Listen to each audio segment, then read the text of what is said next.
All right, good morning all. I am John Hotchkiss, representing the town of Middleton. I would welcome you all here. I serve as chairman of this TAC committee. I think we'll start off first with introductions. To my immediate left is Marilyn Martin, Stratford Regional Planning. Continue around. Jeremy LaRose Coast, sitting in for Red. Kevin Russell, New Hampshire DOT, District 6. Dan Comeau, Stratford Regional Planning Commission. Glenn Darrington, New Hampshire DOT. Marcia Gassis, the town of Barrington. And Comeau, representing Brookfield. Wally Dunham, Madbury. I would ask people to sign in as they have time. I think the sign-in is around some that's over there. Okay? All right. Thank you all for coming. I would like to start off. Everybody has an agenda that wants one. I think they're on the back table. I'd like to start with staff communications. Either Cynthia or Michelle, either one here. Okay, Michelle, please. Hi. Good morning. I just wanted to invite everybody to an event next Tuesday night, March 5th, at Orange Street School in Dover. It's Granite State Future Regional Conversations, and it's from 6:30 to 9. And there's information on the back. Thank you. Thank you. Okay. Wayne, do you want to just go stand up and introduce yourself to everyone? Thank you. I'm Wayne Prindle. I'm with Stratford Regional. I'm the planning intern. I'm helping them out on their metro transportation plan. I have a background in environmental law and policy, law degree, and I come from Vermont and Syracuse, New York. Thank you. Thank you. Thank you. Well, that's Cynthia talk when she comes. Okay, get started. All right. We're going to go on to item number 3, presentation about Decision Lens software. I'd like to introduce Glenn Davison. We're here from the New Hampshire Department of Transportation. Good morning, Glenn. Good morning. I'm going to stand for a couple seconds here, and then I'll sit. I just want to say thanks for everybody coming here, and I'm kind of really excited to show this this new process on Decision Lens, because I think it's a long time coming. One of the things that DOT has always heard from the RPCs for a long time is that the process we go through, the selecting projects, was maybe kind of fuzzy. They didn't have a really clear understanding of how we did things. And we used a lot of subject matter experts in order to make these decisions. And we kind of did it in the DOT, and we did our best to come up with a draft and new plan. And but that kind of maybe left the RPCs out a little bit in the decision-making process, how we rank them. So we found some software that's used by other DOTs, Amtrak, to help make some transparency to how these decisions make it a little more transparent, put some credibility behind it. So it's not a black box anymore, we're kind of opening up for everybody. And that's kind of our intent is how we actually develop this and how we actually use it to make these decisions. To me, it was really fascinating because I've always supported the RPCs, I've always wanted them involved, and it's a good opportunity to make it happen. So what we did is, the question is when we got to pick a project, we need criteria on how to select it. And the starting point for us to select criteria is we came to the RPCs and said, how do you folks do it? And we started working with Rockingham MPO and the National MPO, which had a criteria. And essentially what we see up on the board is really based on what they've done. And the things they looked at to make a project selection was, they said, we got to consider mobility. That's a big thing in the subject project. How do we impact mobility? What's the potential success for the project? These aren't in order, because I didn't want to be biased in how you rank them. Safety is a big concern when we do a project.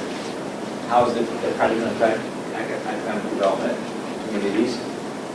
How does that project affect the network significance? Which city? That's a factor. The environmental factors, state of repair, what's the asset condition, and support. Does the project have local support, regional support, and state support? And then within these different groupings, we pick criteria to help rate the project. So mobility, we look at reduce congestion. Does it help freight?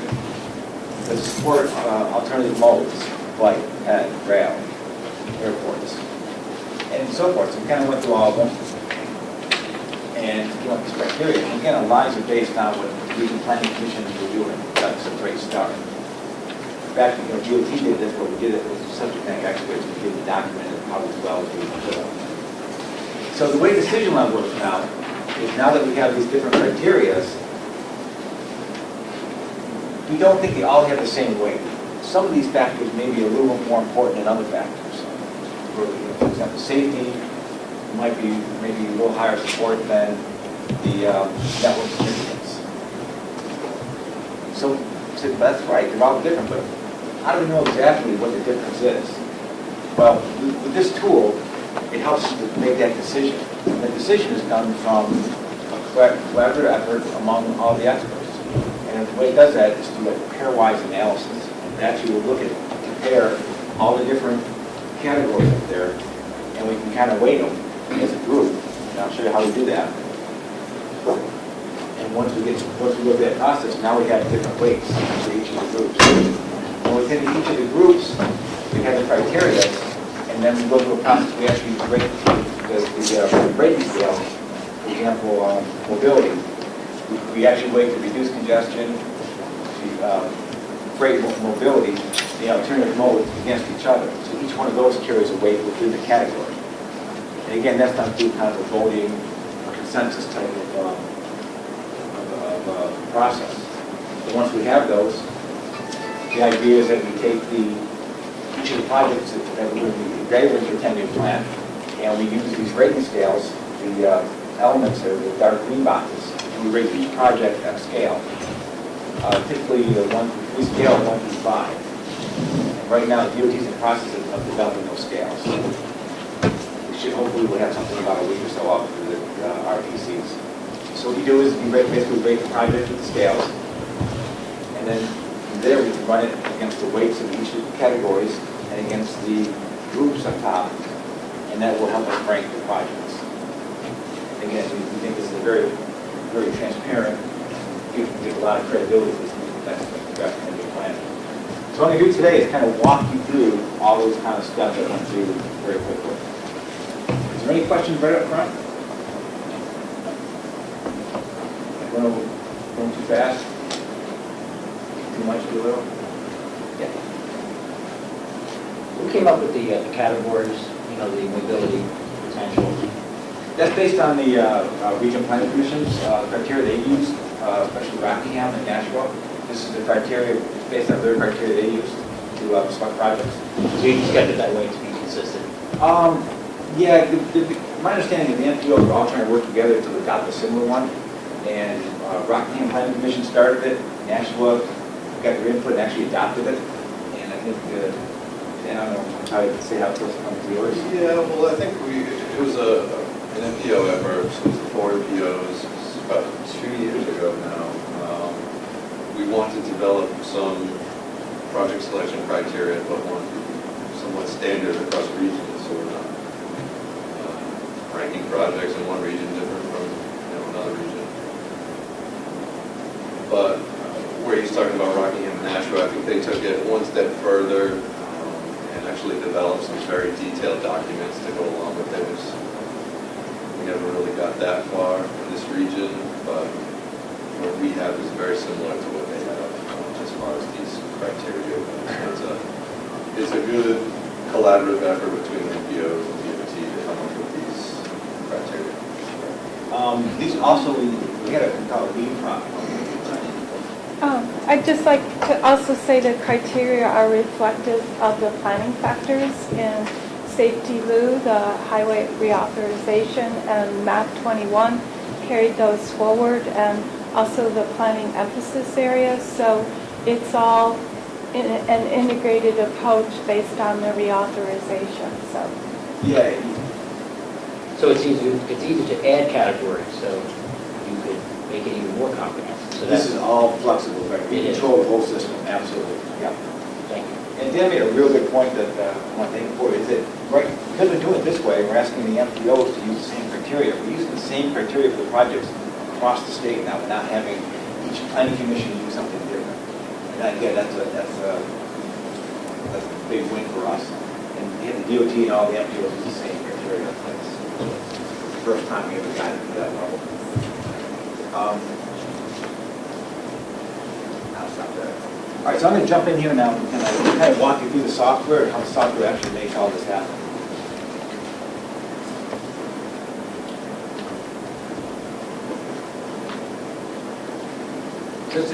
So the way Decision Wind works is that we first build these criteria in the software. And the green sheet you saw, this kind of mimics it with mobility. We find mobility, and underneath it we find the alternative modes, congestion, and grade. Again, that kind of go to what you said. We can change this, add to it. So to get started, we set up the criteria and the groups, the elements under the criteria. The other thing we can do here then is we can identify alternatives, which is setting up projects. And just for the demo, what we've done is set up this list of projects here, just kind of for samples, and I'll kind of show you how this works later on. But so basically here would be all the list of all the projects that we're going to propose in our 10-year plan.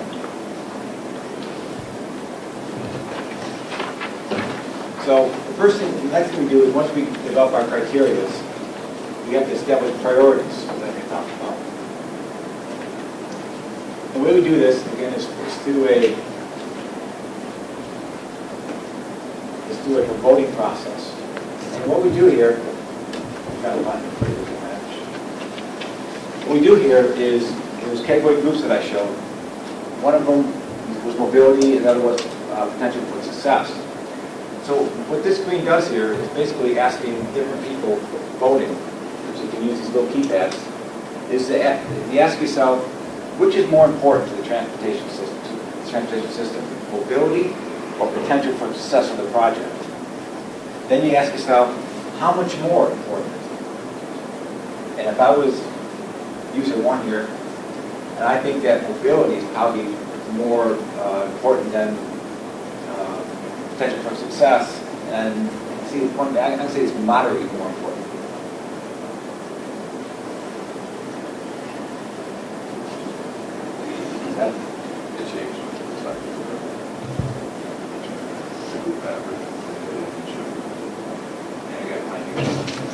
There it is, usually one. So basically I hit 3, but it just put me on potential for success. So I'm going to hit switch on my little keypad. And now what I did is I voted saying that I think mobility is more important, just put moderately, not a lot. I think potential for success is something too. And basically what we do here, we go through the subject matter experts, and everyone has a vote on it. And what the software would do is come up with an average, at the very top, of group average. And what we would do is we're going to go through all of these. Okay, show you real quick. Is then, here's kind of the decision that we'll be making through this process. We look at mobility versus potential for success. And then we're going to look at potential for success versus safety, safety versus economic development, and so forth. And we work all the way through all the different categories. But Glenn, in terms of your example there, can you bring the screen back to where it was? It would appear as though one person voted that that mobility is moderately more important than potential for success. Yeah. But user 2 indicated that they thought potential for success was strongly more important. But it appears as though the group average is still on the mobility side. So Because if I scroll down here. Oh, there's other people. Okay. Yes. Got it. Now, what I'm going to show you here is this is actually what Mark, Cynthia, and Greg have actually gone through this exercise up at DOT, and this they're scrolling at the bottom. I put these generic users in this morning, so.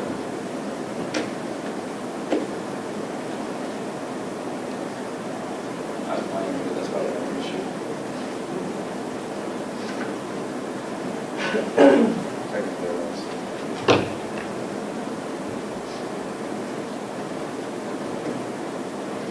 This is fun, right? More hands. What I'm going to do is get rid of all these scores so you can kind of see a little bit how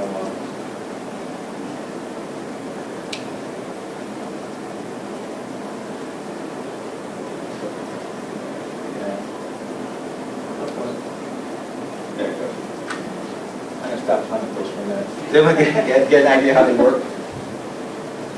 But this, so what you're showing here is, at some point in time, some group of people gather together and vote on something. Yes, what is criteria? And what DOT is going to plan to do is, we've done this internally with DOT, with using our engineering staff. We've done it with, we've been doing it with our commissioner's office. And so far, we've done it with almost every regional planning commission. I think we've done it with a couple TAC committees, and actually a full-blown process. I think with 4 or 5 TAC committees, maybe a couple of MPOs. So we actually did this exercise quite a bit, and I kind of jumped to the end with it. It's amazing how close we all come to the same weights and criteria. It's really. How does the Senate and the Governor's Council play into this, the long haul? In the long haul? Well, what we're doing with this is, the idea of us using this is really to make it, is the initial draft 10-year plan. And that's what it's, the initial starting point for the 10-year plan. At that point, it goes out to public hearings, and so it gets socialized throughout the whole state. So this is not the final, this is what's going to happen, this is just a draft. And then we go through 27 gazette hearings, as we did last time around. Once we go through that process, then we go through the gazette. The executive council basically looks at it, the 10-year plan, makes their adjustments. It goes to the governor. The governor then made her recommendations to the 10-year plan, and then it goes to the legislature, and they make their recommendations. So this is just how to get the project initially set up. But this allows us to say, this is the starting point, this is how we got there, on these decisions, this criteria, so it's not a black box. Does that make sense? I'd just like you to talk a bit about, you can hide the judgments, so when people are voting, they won't be influenced. So for instance, if the commissioner is sitting in there and the staff from DOT are there, they can vote without seeing how the boss is voting, et cetera. So that there is some independence. Right, and that's a great point, Cynthia. A couple things here. You can see that how Mark voted, how Cynthia voted, how Greg voted. Some of the things we've done throughout playing with this, or demonstrating this tool throughout the MPO, sometimes you just go in there and just make it user 1, 2, 3, 4, which corresponds to the number in the back of these clickers, but we don't put names on it. So we wouldn't know if the commissioner is voting, or Cynthia is voting, or Mark is voting. We wouldn't know who's voting. So you're not influenced by someone else's decision. Like, someone says, I think it's a 9 on mobility, and someone says potential for success is 9. You're not getting influenced by maybe an authoritative figure in the room. Also, to help do that is these judgments, we can hide them. So basically what happens is, at this point, we can see who voted, but we don't know how they voted. I can go one step further and I can show a color how they voted, but I can hide what the score was. So you can see it's orange, so we're kind of led toward mobility, but I don't know how much, maybe a little bit, maybe a lot. If I don't even want to see that kind of detail, I can just say, have they voted yes or no? So there's a couple of ways we can hide the users, we can hide their voting, their ranking, and we can even hide their whole decision. We just know they voted. So it's really, the idea behind this is, it's good pointing out, we really don't want people to know what everyone really feels about this and make it less influence as we can. And actually, that leads to having more discussion. So when you do reveal how people have voted, the times that I've participated in this, people then start talking about why they felt one way or another, particularly when there's a large gap. And it's usually self-initiated. People want to explain why they're voting the way they're voting. Yeah, and a couple of good things about showing the voting. One of the big things we found is sometimes there's a discrepancy in how they vote, and maybe it's not really the feelings of how they want to vote, but maybe not an understanding of what the categories are. Oh, I thought mobility meant this. Now that I understand it didn't, my vote was this one. So opening it to some discussion can be a good thing. How do you keep it honest? How do you know, but how do you stop or prevent people from changing it? Or, again, you know, how do you check it? Because you were talking about influence, what happens if a bunch of union employees came in and they wanted to make this so they got more jobs for themselves? How do you go back and check it? Like who voted? If we just use it 1, 2, 3, 4. Again, it's a score. Everything's with being fair watch. You have to make a choice between two things. So you can't make one thing always good because it doesn't really lend itself to that. Because if you go on mobility, then your potential for success is going to be low. So voting for certain categories means we put a lot of weight there. Will that influence how the end product is? Depends what your projects are.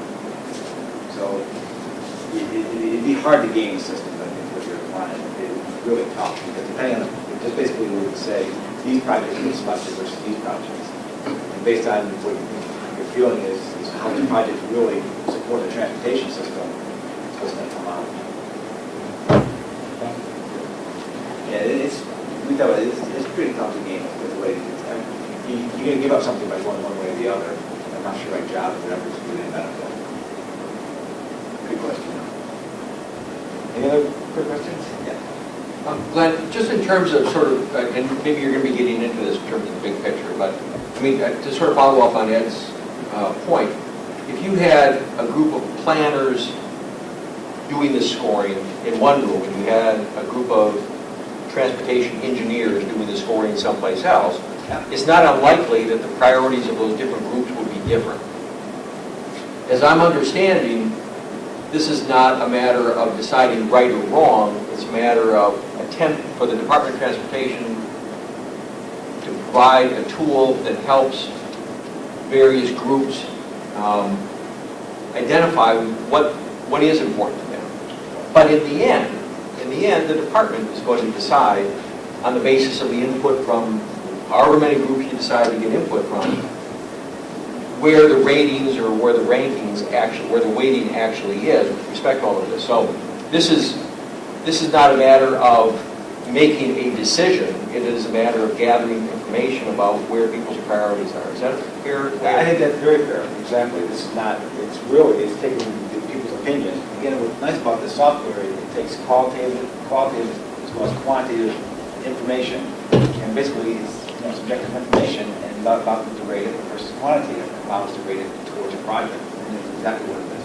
And just to follow up on that, if I can, to the extent that you have been sort of practicing with all of this, and you had groups of people, particularly groups of regional planning commissions, going through this exercise the same way as the department has, at least what you found so far is there is a fair amount of sort of unanimity of thought in terms of where, I mean, there's some differences, at least from what I remember seeing at a presentation a couple weeks ago, but what I'm hearing you say is there seems to be from the groups, and the reason, it appears to me that the reason you would ask regional planning commissions is because by law, they're part of the process of establishing the transportation improvement plan anyway. So if that's sort of the path that this whole thing follows, it is important for the Department of Transportation to at least know how they're thinking. Is that fair? I think it's very fair, and like I mentioned, we've actually been out to almost all the RPCs now. We've done an interview with them,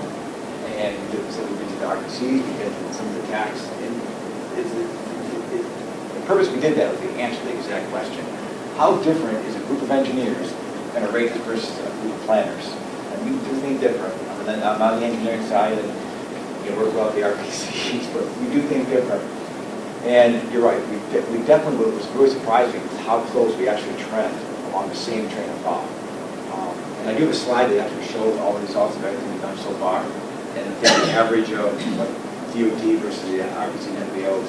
And it's a very pleasant surprise for us how nice it was. So we were happy with that. Answer the other question is yes, working with the NPOs is by law.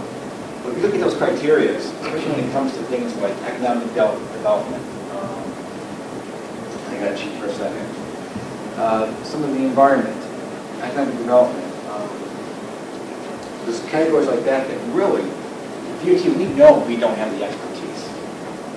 We think more asset conditions, we think of structures, that's how we're just trained to think. So we really need the input from the RPCs and MPOs. We can't do this alone. So it's not that it's law. We don't have the expertise, we acknowledge it, we know it, and we're really relying on these guys to help us out. So it's more than just we have to. After you gather this information, how do you analyze it? You do strict mean, you use median, mode, you use standard deviation? This is, all the analytical is done through, they call it analytical hierarchy process, AHP. That's the process they use for this. This voting technique is called a pairwise voting. Using pairwise with the analytical hierarchy process is what we do this. It is kind of a geometry, a geometric mean type of approach. And it's pretty interesting. I actually sat down one weekend, and just because I'm an engineer, I had to work through all the calculations to make sure I could duplicate it. It took me most of the Saturday. But I just couldn't let it go. So that's how It proved itself to you? yeah, it did. It really was. It was a fun experience. All right. So I wanted to kind of just jump around a little bit.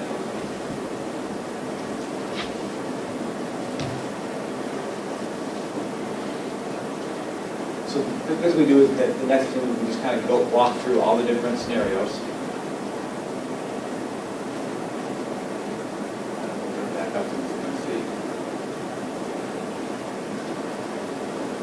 And to get through this, basically, to get through this top grouping altogether, it's a total of 28 decisions. And the 20 decisions is comparing all those 8 categories against each other. So it comes to 28 different decisions. So we walk through that process. And you can see it takes a little bit. About now you're praying for the end. There we go. So this is the process of comparing every single one against every single other one. Yeah. Across the top. Across the top, these are just the groups. Right. Then the next thing we do is we go through and start looking at within each of the groups of mobility, the alternative modes versus congestion. Each one of those within the groups, the elements within the groups also get prioritized within themselves. So it's a group type of prioritization as well as an element. So everything is prioritized and given a weight in the system. What I'm going to jump to is, so after we get all done doing the groups. Could I just ask you, on this one, the mobility one, you can see that the alternative modes ones has got much more support, and that's because of reflective of our region with Wildcat and Coast and the other transit and intercity service and Downeaster. So when we look at alternative modes versus freight mobility, you can see that. I apologize if I put you on the spot by showing you your actual answers here. That's fine. Okay, good. I just want to make sure. I wanted you to take them serious when they did this versus maybe playing and see how it worked. So basically they felt that alternative modes was more important than freight mobility, and it's moderate, which means they do show that they do appreciate freight mobility. I mean, there is a need for that within the region, but they think that their initial reaction is that the alternative modes have a little bit more importance.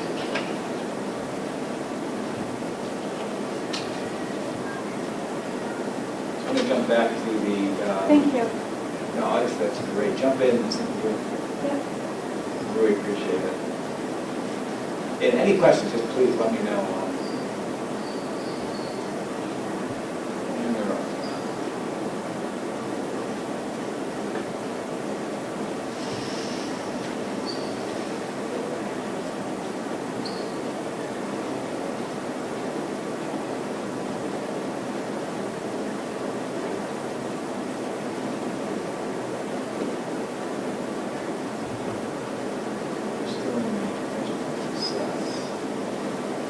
get back to the overall draft here.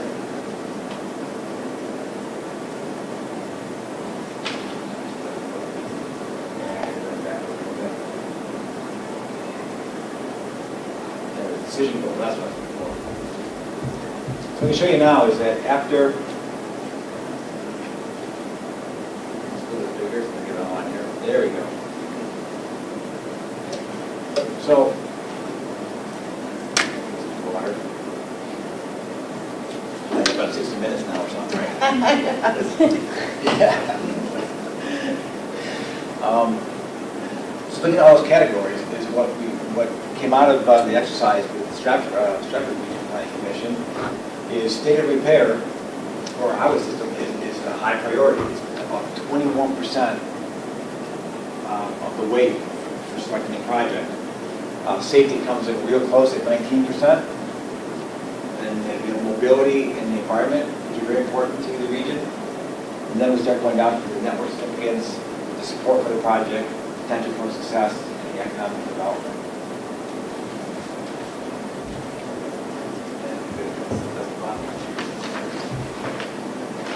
And so overall, so this is probably very similar trending where most of these efforts have gone through the Regional Planning Commission and DOT, state of repair and safety ranked very high.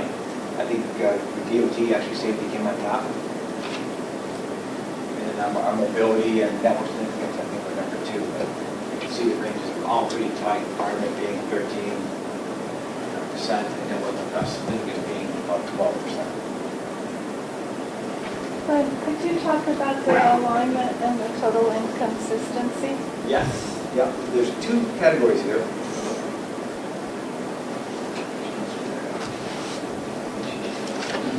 With the alignment, there's 2. Also, one thing to keep track of is the alignment and the inconsistencies. The alignment is how well do the people voting on this, how well do the votes align? Were they pretty much all on the same page, or were they all over the board? And again, I think, addressing your question, that's one way we can tell if anyone's trying to game the system, because if someone's always voting off one side, the alignment would then reflect that. So this basically tells you that everyone here is pretty well lined up. What the software vendors tell us that once you get above 90, they get suspicious because that means it's 2 lined up. So someone's influenced somebody else, something to think about. If you get below 60, you maybe got to think about the audience you're working with, because it's all over the board. There's no consistency on how well people are voting.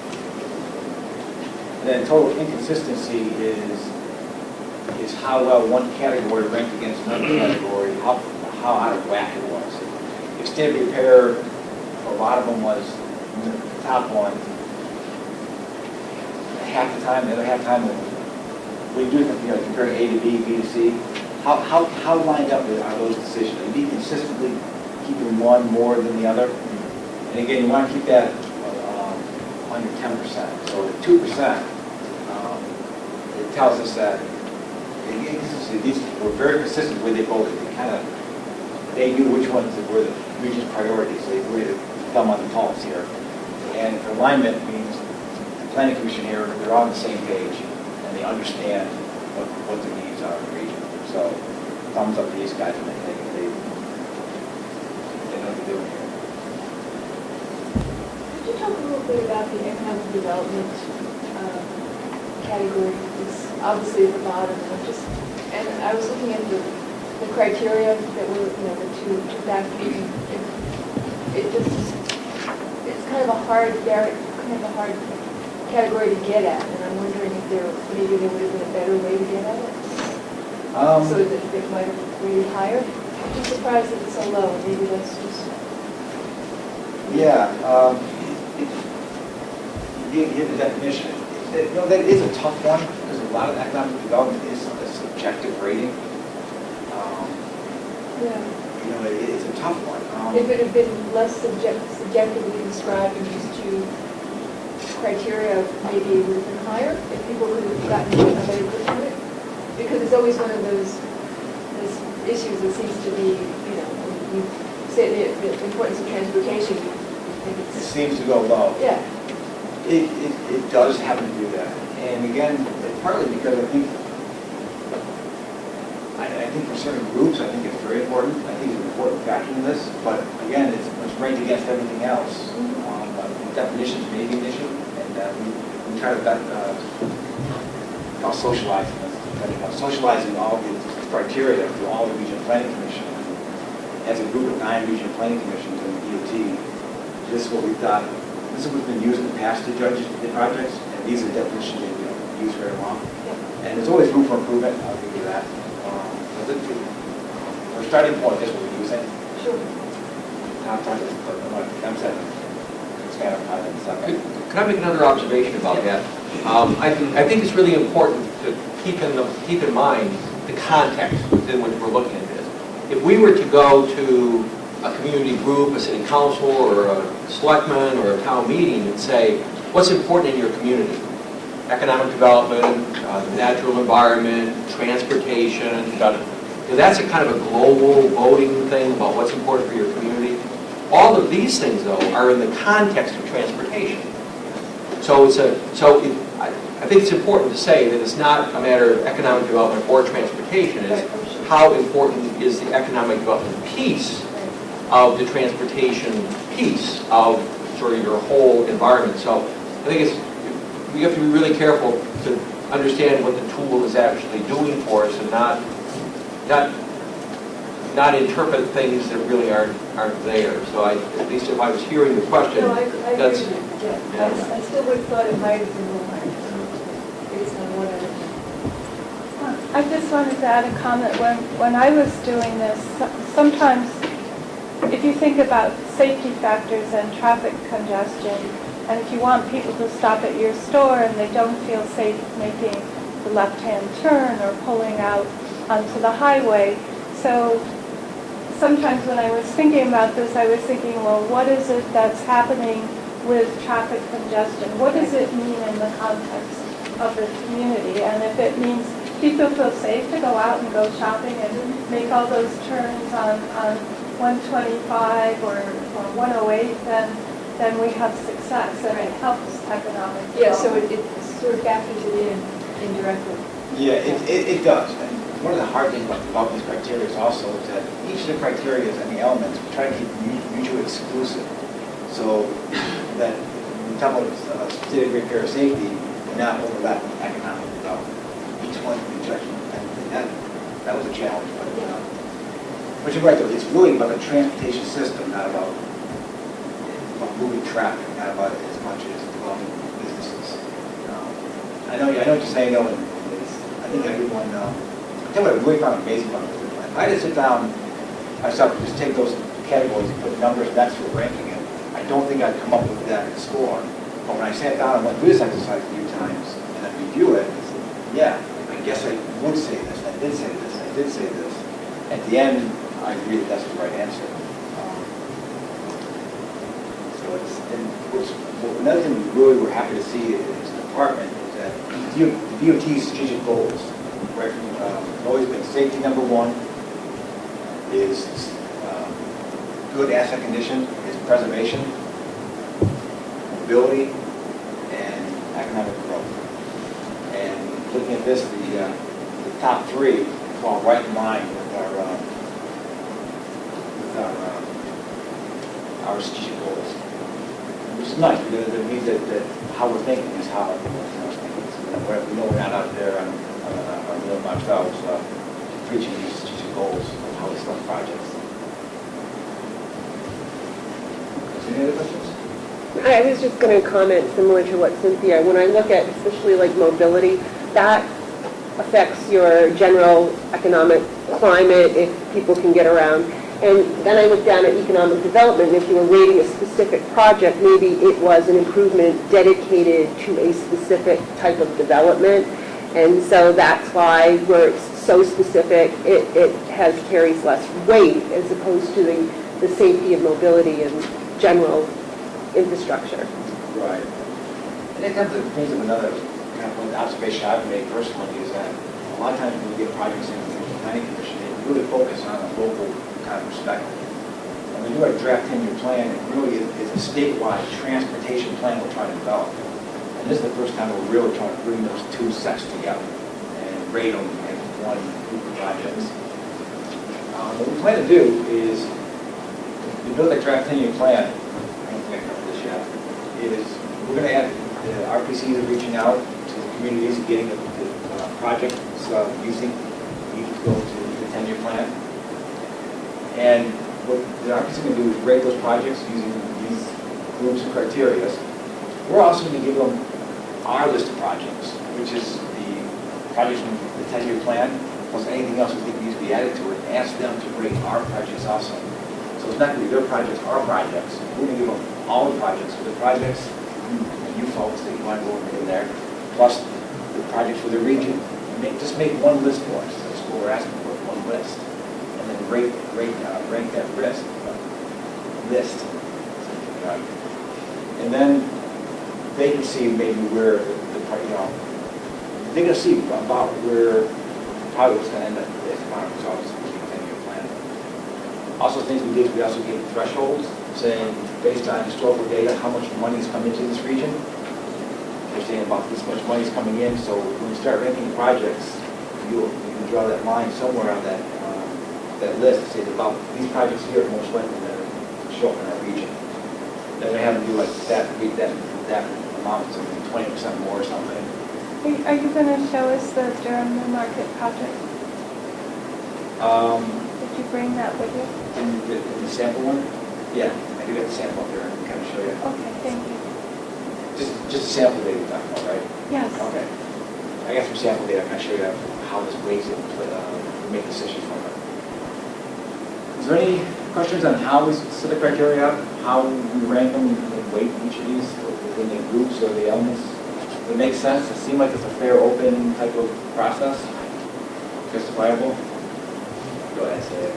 Oh, no, I think it's very good. I think it's very expandable. I think once the towns, planning boards, et cetera, get involved in it, I think you could get a very accurate picture of infrastructure, what has to be done, priorities. It's very good. Yeah. And again, it's a draft.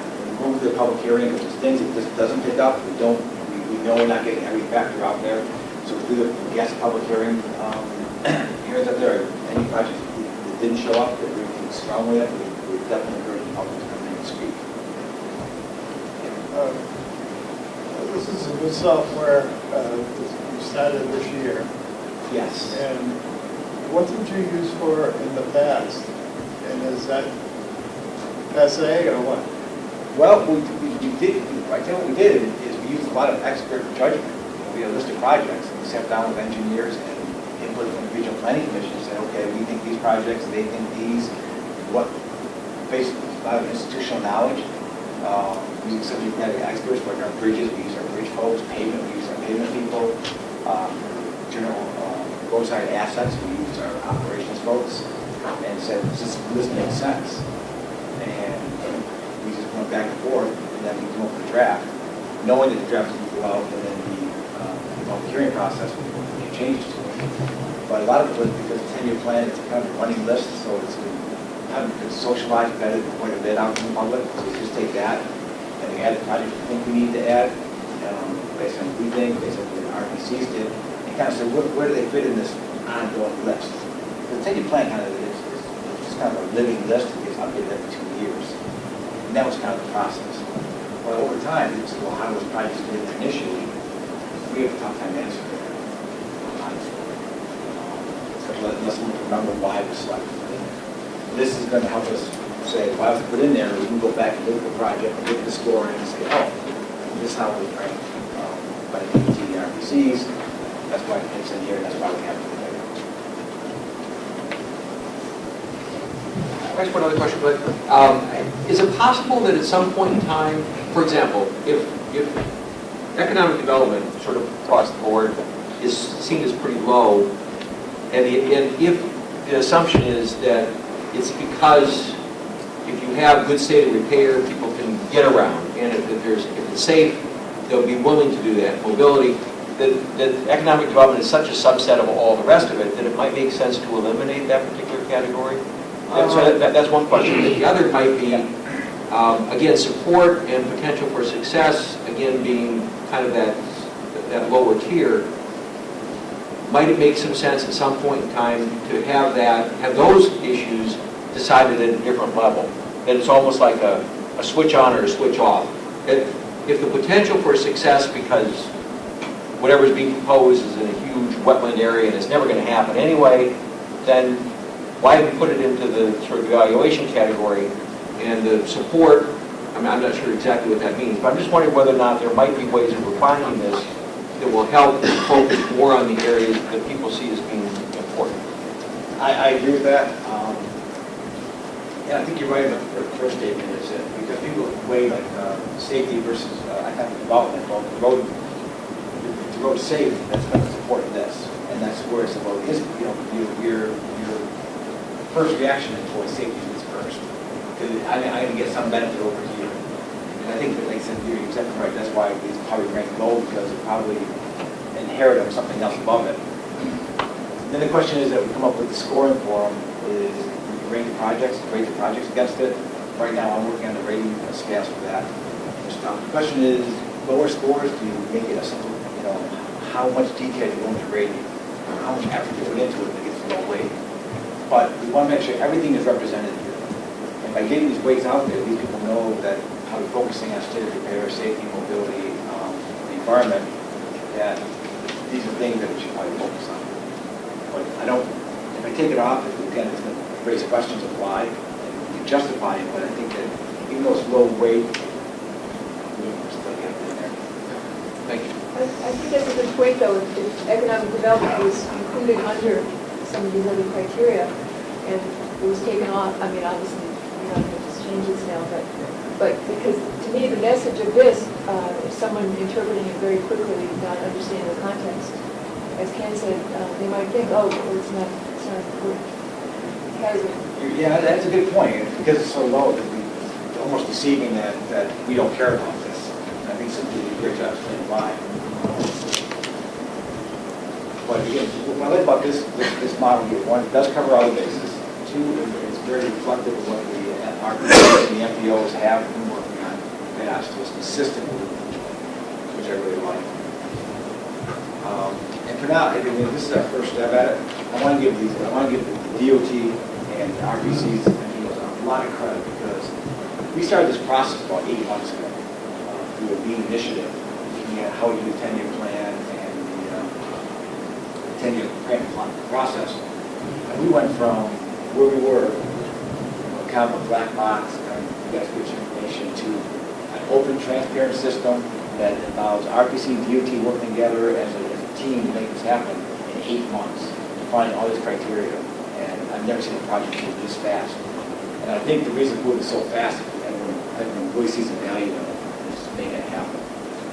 People are just stealing time when they can't work and help support this, even though it's extra duty to be out there on. And the NPOs have definitely jumped in and done their part. So it's quite the effort, but I think it's going to be really paid off. So I'm going to jump out to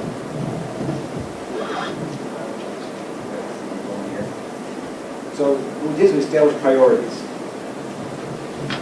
The next thing we do with this is what I talked about is within those each of the elements within the those groupings. We then come up with a rating scale, and this is what we're going to rate the projects against. So what we can do is we can set these up. I'm going to pick on congestion. Is I can set up a scale, lowest value being 0, highest value being 1. And I can pick different types of different templates if I want to see a benefit contribution. I can pick these categories. So basically give you some templates if you want to look at, consider congestion as an impact, or I want to think of it as a risk type of assessment, 1 through 5. You get some templates and some values. These are totally flexible. I can delete them. I can delete categories. I can add my own categories, and I can change the weights however I see fit. And this is the process right now, which we're going through each one of these and trying to come up with an appropriate scale how to rate these. And we have a draft working with the consultant. on these that have some expertise from across the country, using very similar to we are, and made some recommendations, but I'm hoping it's going to read this over, get a draft out the RPC, so they can start thinking about how they're going to rate the projects coming up. So you're not the only DOT in the country doing this. There's several There's using several, this software. yeah. And the consultants are using the knowledge they gain from that. You got it. We just had a nice presentation by Amtrak down in Washington on how they use this. It's made a huge difference how they do the budget. They do their operation and capital budget all through the decision-making process. If we even want to go further, not just a scale 1 through 5, we actually come in here and do a linear type of scale. So if I knew, if I was doing congestion, I could rate the congestion from 0 to 100. I could actually give it a score, a linear type of score. Gives you the ability also to, you can also develop your own lines. They don't have to be a straight line. I'm quite confident on how to do it, but they basically made a big valley. And for example, that would be handy is, one of the things we're thinking of that we really want to keep good roads good in the state, but we want the worst roads and bridges to get fixed. And the fair ones kind of maybe fall out. So how do we rate that? We have to be good, get ranked high, and real bad get ranked high, but the fair kind of fall off. They're using a curve or delta or something, upside down bell curve would be the answer. Yeah, we're still playing with this. We haven't come up with all the answers yet. I'm just looking, when it says evaluate alternatives, is that just short for evaluation alternatives? You're not really evaluating. When they say alternatives, back in the very beginning, when they say alternatives, identify alternatives, that those are projects. So basically, you're evaluating projects. So they think alternatives. Right now, we're using it for DOT projects. This software is used a lot by the NFL and NBA for drafting. So their alternatives is draft types. Ours have to be projects. This is a generic piece of software. I see the movie Moneyball. The concept is they use something like this to get the right players. Okay, but I'm not understanding. Yeah. When you clicked on tab 3 there, evaluate alternatives. Yeah. How does those 6 choices of projects work? Because this says rating scale for congestion. Yes. It doesn't say compare Sarah Long Bridge with I-93. Right, we're moving to the next step now. Okay, maybe I jumped there and got whack here a little bit. Yes, right now you're thinking, yeah. I know, I was just going to tell you for Jumping around a little bit? Okay. So the first thing I talk about is how we prioritize and weight each of the groups, each of the elements. And the next step is to identify the projects right in the beginning of those alternatives. Now what we do is take each one of these elements here. I'll bring up my slide. Bring that back out.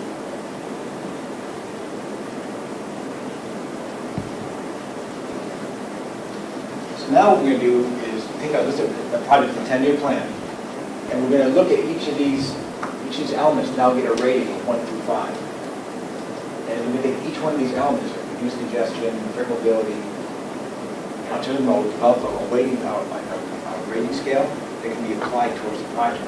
So every project, we're going to look at how does this project maybe reduce congestion? How does this project affect the freight mobility? How does this project affect the alternative modes? And then we give it a 1 through 3, a 1 through 5 rating. And then we go to the static repair. This project, how is it extending like facility or capital investment? What is the current asset condition of that facility or infrastructure rating? Is it good, fair, poor type rating? So basically every project will be rated against each of these criteria.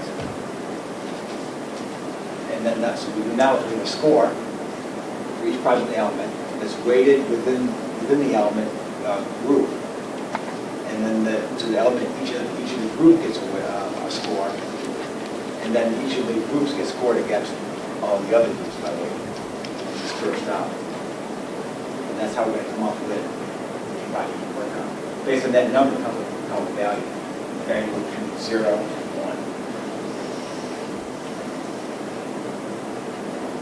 That make sense, everybody? This is a lot of information to go through really quick, so feel free to ask questions or stop me and ask me back up.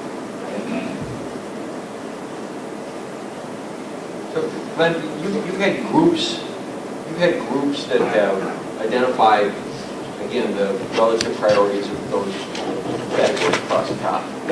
And then, who is it or how is it that somebody says the Sarah Long Bridge should get a 3 when it comes to traffic congestion or something of that sort? How is that part? What group of people is deciding that? That's going to be, that's a group where we're going to ask the RPCs to rank take those criteria and rank these projects, use these scales. They're going to rank, that's what I was talking about earlier, they're going to rank, take those criteria and rank all the projects that came in from the region and all the projects that came from DOT. They're going to rank, use all the criteria to rank each of those projects. DOT is going to then take the DOT projects and rank them, and take all the RPC projects and rank them. And what we're going to do is we're going to look at the score between the DOT and RPC, and if everything's pretty close, we're going to come up with a number. If they're really far off, we're going to have a discussion. We're going to bring everybody in, say, hey, we said this project's over here, and he says over here. Let's look why. Maybe we're missing something. And come to some kind of conclusion where the project should be. So it'll be a kind of a more consensus. I'm good at it.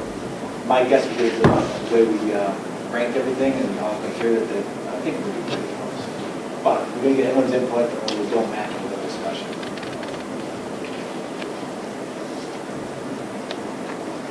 So the next, so this basically we could build these scales. That's our next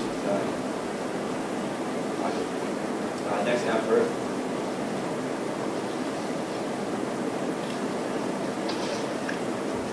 And this is the point here where they would go through and they would say they evaluate Sarah Long with respect to the alternative modes. And this way every person now can vote. Try to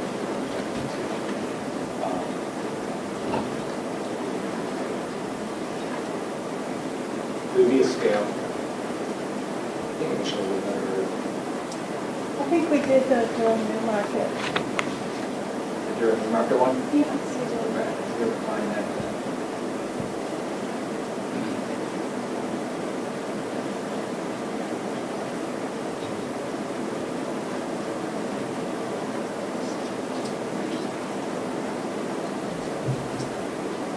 Actually, the best way to get there now.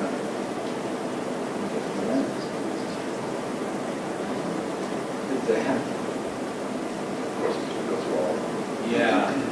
Don't know how to think. How about where it says next set? Oh, use next set, or just jump in quicker. Okay. So looking at this, you can see that the teams compared to the Durham Newmarket with respect to alternative modes, they had a very strong positive impact, and all three were the same. And what are the alternative modes? What does that mean? That's bike, ped, rail, airports, coordination of the providing access to that facility, as well as supporting the facility itself.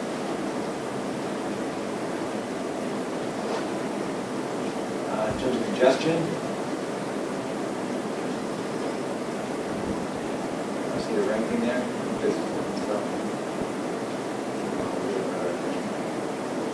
They give you a lot of different ways of looking at things. So when it came to respect to freight mobility, minimum positive, the Durham Newmarket project really is not going to affect freight mobility. Now, is the Durham Newmarket project, is that the bike path? Yeah. Or That's a shoulder wide. Yeah. And also the highway. Improvements to the roadway as well. So in terms of with respect to feasibility, they felt very high. It was a very feasible project to do. progress to date. You see the majority, which means the majority of the project was complete. We haven't developed the grade scales in the past. Their new market effect to safety, they thought it was a very strong positive impact on safety. And performance safety. So I read that. And you happen to come with the group value here, so I don't think it was graded. I got a little difference here. In terms of enhanced access to business, some moderate, and grade 5 with minimum. It's really not going to give you more access to businesses. Economic conditions, again, we thought it was above average, and grade 5 is average. I think we break this one. So in terms of scale of traffic volume, we do think this could be a number enterprise per system because we have an actual number for it. So 17,000 is the actual AEDT. Anywhere we do, our rating does have an actual value. For example, our pavement has an RCI, it's a known value. We have the ADT traffic numbers. What we like to do is put force it, we can import those into the system, so people don't have to actually look at the rating, we already know the answer. So anything that's quantitative. Would the scenic byways program come under consideration with this program? That's one thing we're looking at when we do our draft 10-year plan, is how to put really capital projects in there along with our programs, our scenic byway program, our pavement programs, our bridge programs, how to put those all in one mix, so you're actually ranking the program as well as the project. And that's one of the discussions we had this Monday with our consultant up here. It's coming up, and that's what we got to figure out how to make that happen. Because this really have to be projects and programs of the scenic byway. So that we can make the mix. And Glenn, a lot of what we've seen before now has been comparing, saying, okay, this issue versus that issue, or this project versus that project. Here, you're sort of this evaluation takes place about the facility importance of this, sort of in a, what's being compared to?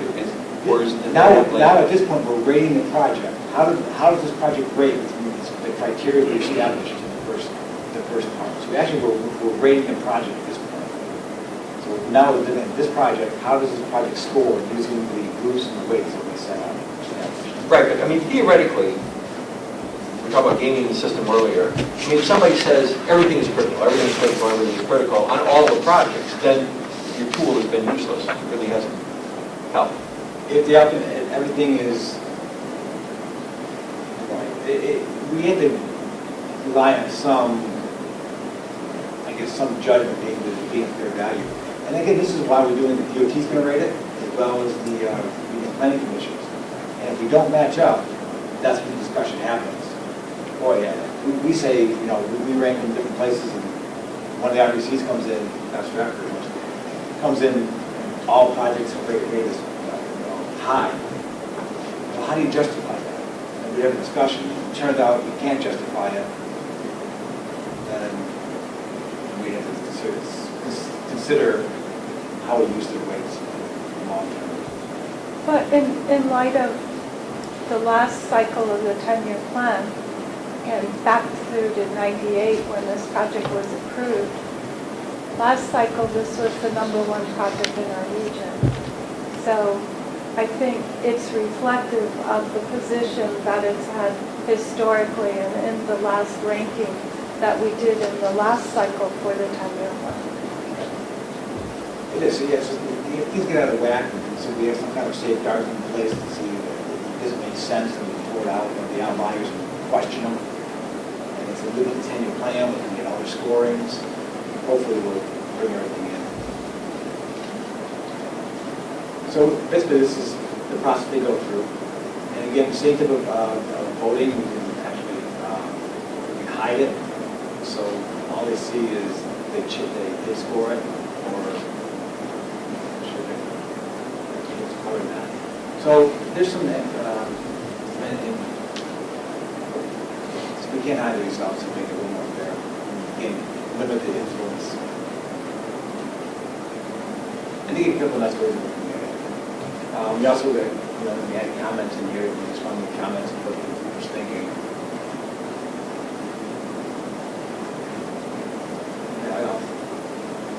I'm not sure I finish all these, there's 20-some rating every each project.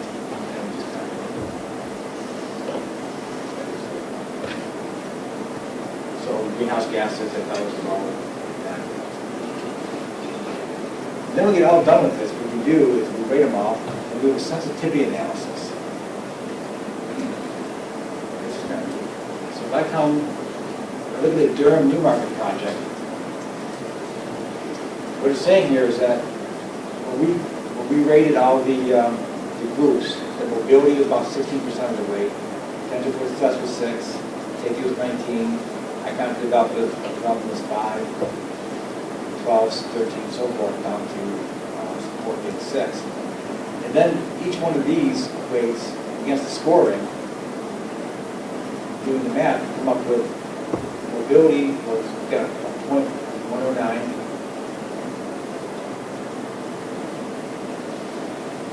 Green, potential success being 0.06. Safety got a 0.138, and so forth, and it adds up to a total value of this project being somewhere up here. Apologize.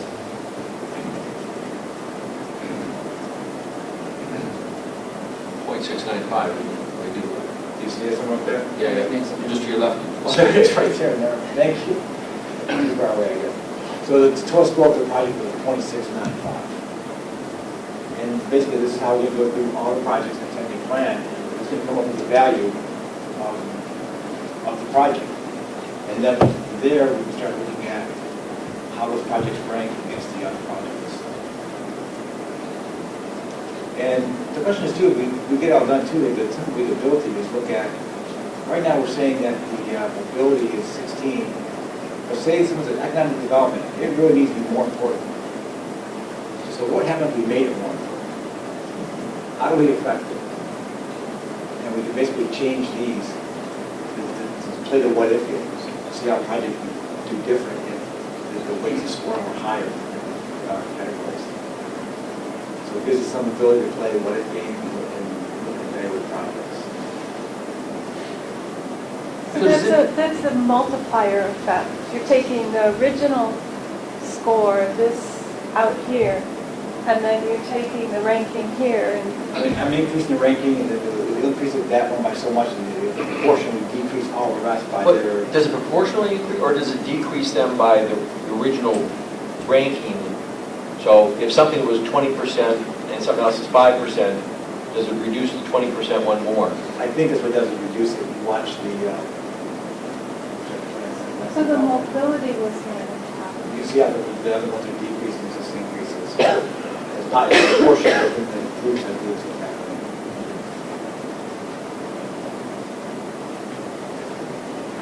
Yes, sir. This is what the DOT is ranking. But you say that the RPC's staff... This is the discrepant RPC ranking. Well, how could an RPC gauge the state of repair of the system that normally comes under DOT engineering inspections? Excellent question. Right at the beginning, I think I question I said that we can't do this alone, but vice versa. Is we don't think the regional planning commission can do it alone either. If we were to count on them for the economic development, some of the other factors. On the other hand, they really need to count on some things like state of good repair. That's something we know a lot about. Some of the mobility we know a lot about. We know the traffic data. So that's why it's a partnership between us, because I don't think any one of us can do it alone. There was actually one time some discussion, we would rate certain criteria, and then the RPCs rate other, kind of split it up, look at that way. But then we thought for this first round, we'll maybe have everyone do everything, see how we compare. But no, that's a good point, and that's why this partnership is so important that we work with them. And it's not done in a black box. We don't have all the skill sets, and and the RPC's doing it all single sense. So it's us working together to make this, I think, a truly credible type of process. That help? All right. No, I'm glad you brought that up. Kind of one slide. I Yes. just have a question. Will this rank our projects against other regions in your plan? It will rank your projects with DOT projects within your region. Okay. And then everything will come together. And so that at the end, we will rank, your project will be ranked out, will be aligned with all the other regions. Again, the check there is, personally, I think that one region ranks all the projects high. Because DOT is going to rank all the projects too, so everything will be in line. For example, the example we saw at DOT, they actually ranked the Durham Newmarket project higher than staff here scored it. I think it was 72 or something. Yeah. So we may be harder graders than. Yeah, exactly. Yeah. And just the way the tool works, it just allows you to make those decisions and almost, I want to say gut reaction, but instinct what you think is the right answer, how you feel for it. There's a lot of stake in that. So is there any question on either the, how we build the ratings, how we rate the projects against the ratings, or the sensitivity analysis? An open question for you, or Cynthia, or anybody who's worked with this. How many man hours does it take to get this thing going? So far? Well, when it's up and running, how much time will be expended going through all these comparisons and the analysis, comparing region against region? Cynthia, any idea? Is this going to take more time, less time than whatever system we had before? We do have some concerns about when we receive the state projects. The process that we're going to use, is it going to be a spreadsheet, or, are we going to, so that's up in the air. But we also know that this is a first step in a process, and DOT has purchased this software for multiple years, so we're just now in the process. So establishing the 8 categories was one step. Establishing the subcategories within that and the markers and definers is another step, and that can be refined. And then learning how to use the process is another step. But the actual grading, I think once you get into the process and you start in with the clickers and making the judgments, it actually moves quite rapidly. I think it's a great question, because that's a concern on our end too. Right now, we're probably talking the spreadsheet. Since we have to license this software, we can actually let the RPCs use it for the projects in here. But the first time through, it's going to be a lot of work, because we're ranking all the projects for the first time, and it's a new process for us, and it's ranking all the projects. You have to think 2 years down the road. I'm talking about a 10-year plan, kind of being a living document, just updated every 2 years. That the project's already in there and being rated. Next time we come through, we just have to review what the rating was, but we don't have to go through the exercise again. So 2 years from now, really, is any new projects we'll be looking at, maybe reviewing the projects in there, but we don't have to start from square one. So I think this upfront one is going to be a huge task, and that's what we really appreciate everyone coming together to make this happen for us. And then next time around, we'll do a little bit less. Dan and I were talking yesterday about the amount of time this was going to take, and one of the things I suggested was, well, when we get to guardrails or repaving, maybe we just put a certain type of score on those projects and move forward with all guardrail projects in our region are blah, blah, blah, unless, of course, there's one that we know where we've had fatalities or other issues where we really need to address it and say, this is a really important guardrail or repavement process. There's major potholes or whatever the issues is. If it's general, repavement and it's in like condition of other projects in the region, we might just rate all of those with similar categories. If there's one where we know there's very specific detrimental conditions, then that one will get called out and addressed separately. Exactly. Just common sense. Common sense. And anywhere we have conditions, we have pavement conditions, we have bridge conditions, we have traffic conditions, those instantly we, very quickly, because we already have the answer, we just got to get into the system. So we can expedite some of these. And up front, just a rate scale, is that one thing I did focus on when I started developing those was to keep them very simple this first round, because we don't have a lot of time, and I want to make it very, a lot of times it's well, one high, low, medium, just be able to get things very quickly. It won't be perfect, but I think it's a good answer, a lot better than we have now, but it's more transparent. Yeah, about an hour and 15 minutes into it, so I'm going to kind of move along a little bit. I'll show you some neat stuff. The next one is allocate resources. So at this point, we got the criteria, we got the weights, we graded each of the projects against these criteria. We've got a score for each project now. The next step is setting up a budget. And what you can do is you come in and within this you're allowed to set up budgets. They call pools. You can set up one budget, multiple budgets. My example, we just using one budget. And I can say we use this for $75 million for the project we picked. And then from there, I can come into each project and I can assign how much the project has requested in order to be funded. But I also have the opportunity to take it one step further. I can show minimum amounts. And with the minimum amounts, saying, I can say, I have three choices here. I have a soft minimum, which says, I want $30 million, but my soft minimum may be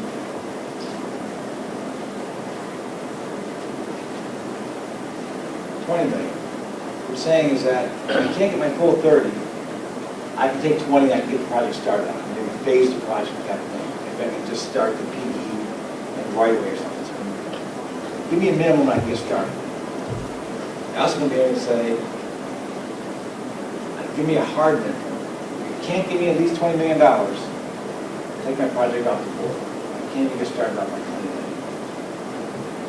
Or I have one more choice, is what they call fixed. What that says is, this project is going to get this much money, the requested amount of money, period. Or it's going to get $20 million, period. I don't care what happens, I don't care how it rates, I'm going to force that project into the system. So it comes out of the rating and it gets funded, hands down. And that's what we do. So that's an option. If somewhere along the line, the state agrees that this project is so important to the state, but maybe not have the highest ranking, we can still make that project move forward. That's the idea behind this. And then we have what we call optimize the values. To give you a better, we do have one project that's teased out. Earlier this morning, I could not get into it. Give me a second, I'll try to open it back up. If I can, I'll kind of use this to explain how it works.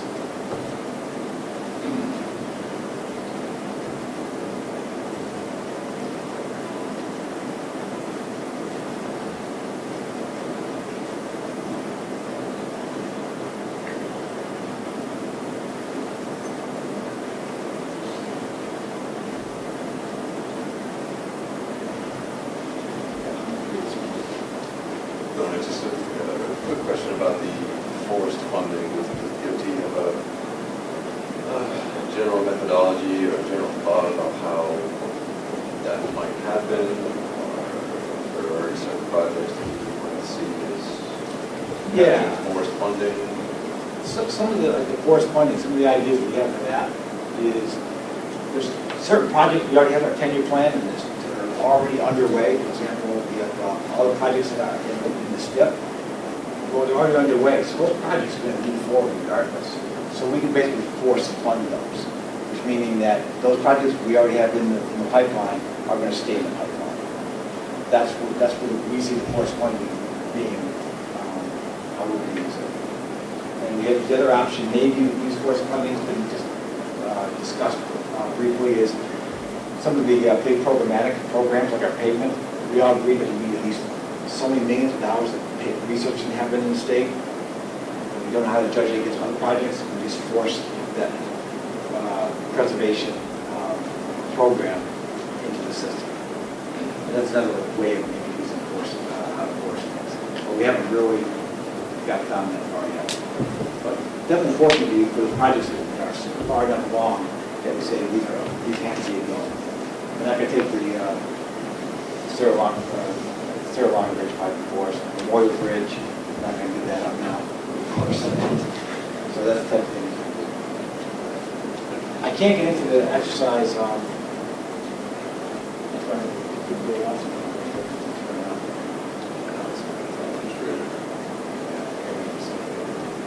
apologize for that, but I kind of go through these really great things to see.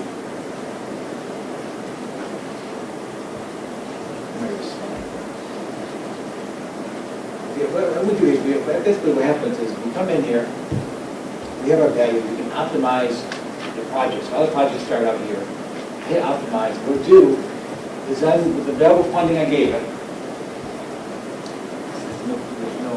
there's no ranking for these project values, so it's not going to give you an answer here. But all the projects that we had money for was in the budget. So what it's going to do is take the value of the project, how each project was rated, and then list them by number. Rank them by the value, and then start assigning dollar values to it. And what can be funded will show up as in green. Things that you would need to soft match. Say I can't fund the whole thing, but I think part of soft match will show up in the partial, and the not funded will then show up on this list. The other, I don't know if I'll show here. Would it show up like I-93 is the funding for that? If you put it in there and you didn't say fixed, if you didn't say fixed and you just did it based on the allocation of that amongst all the other projects, would it take and show what you can fund, so it would be in the 3 columns? It would show what would be funded and what would not be funded? Can you be in multiple columns at the same time? That's a project. Good question. I don't think so. Easy. Full funded or partial funded. Okay. So basically, you need 100% funding or partial funding. So that basically we identify, going back, sorry, I jumped out of that. It's called the ones that went out. So basically, anything in these 2 groups here would have some kind of funding value for it, and would be put into the financial plan. The things that didn't fall in would then fall out. Okay.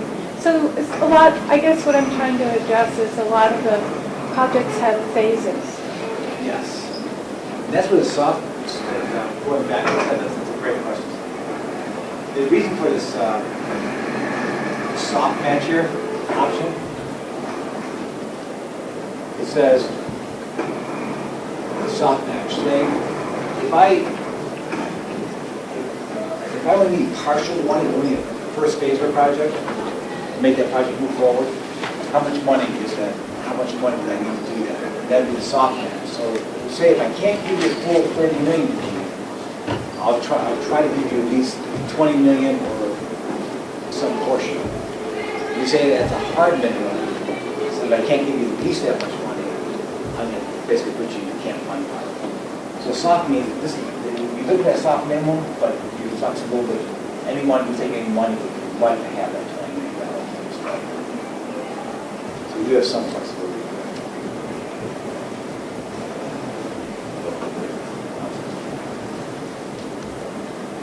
I'm going to try one thing. I took some snapshots last night just in case this whole presentation fell apart. Could back up, and you might have the slide I'll show you in that. That screen with that.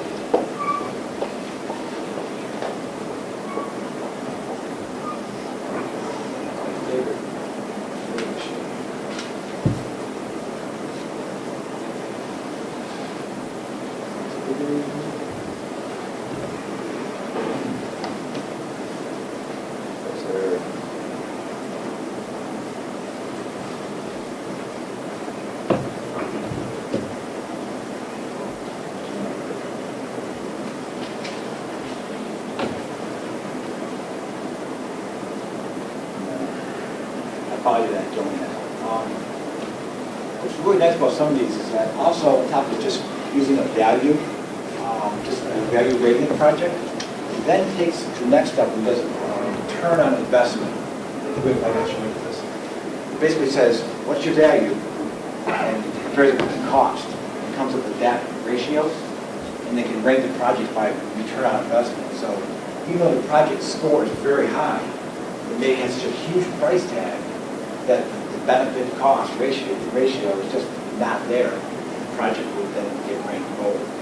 You may have some projects that get ranked so-so, but the cost is very minimum to get that value out of it. Those projects get ranked high. So we look at this just straight by score, or by score comparison to cost. And it's another way of ranking it. And that's most likely probably one of the options we're seriously considering using. Is what's our return on investment in these projects?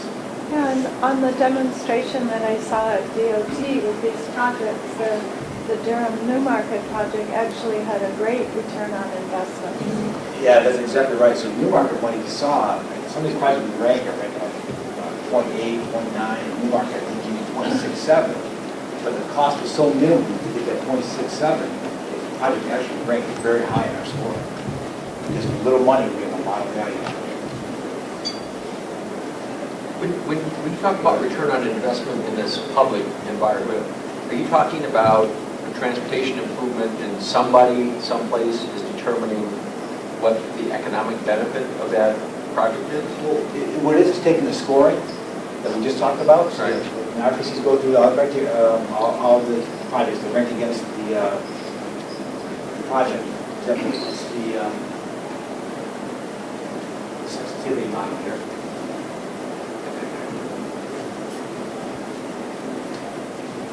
So Durham Newmarket at 0.695 score. Take that with the ratio with the cost, comes up with return on investment.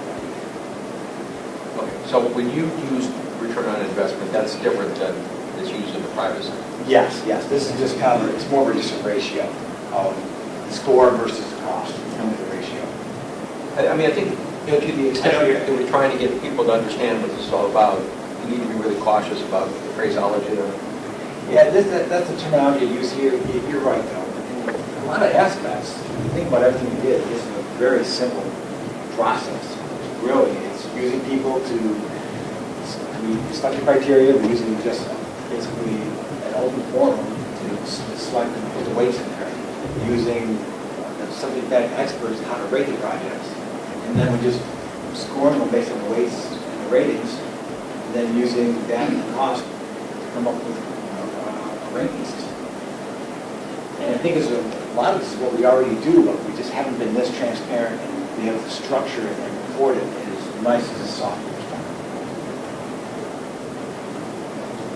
The benefit part, it sounds just like what I just went to a workshop with FEMA and how they rank their projects, their benefit cost analysis to figure out it has to be above a certain percentage, so, you know, they rank it based on the cost and the benefit. So it would be the same thing. And that's all dealing a lot with infrastructure.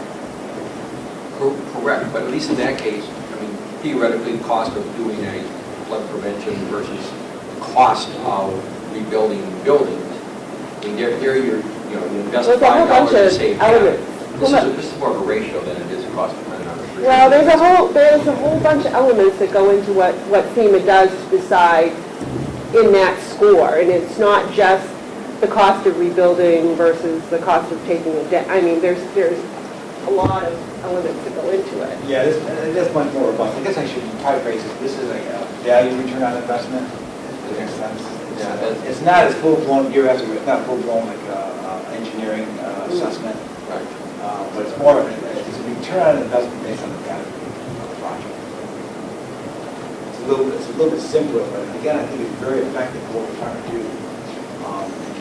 Communicate how we select the projects.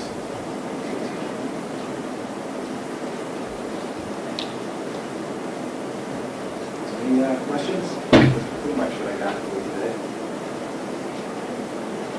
Thank you. All right. Glad questions? No? Good. I just wanted to know, it's March 1st, are we getting the projects, the listings?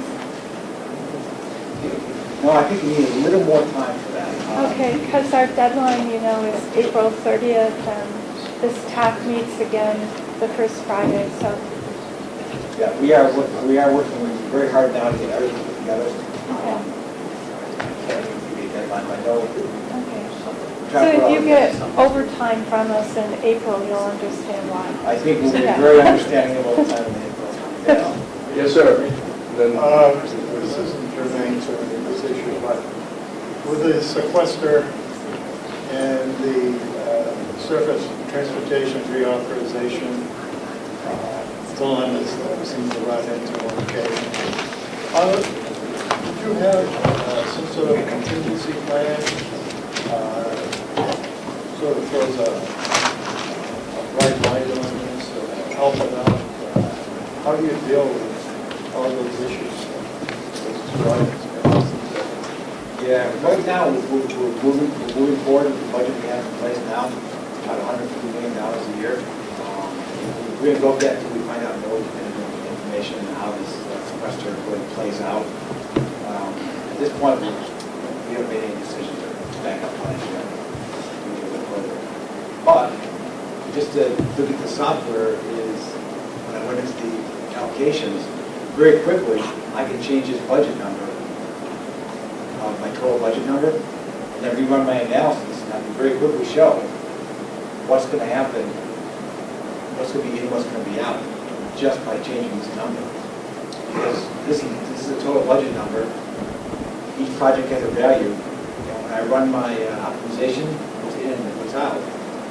So I can, the power behind this tool really too, is that we go over and talk to defend our budget. I said, boy, instead of $150 million to $140 million, we can right there go in there and change that value from 150 to 140.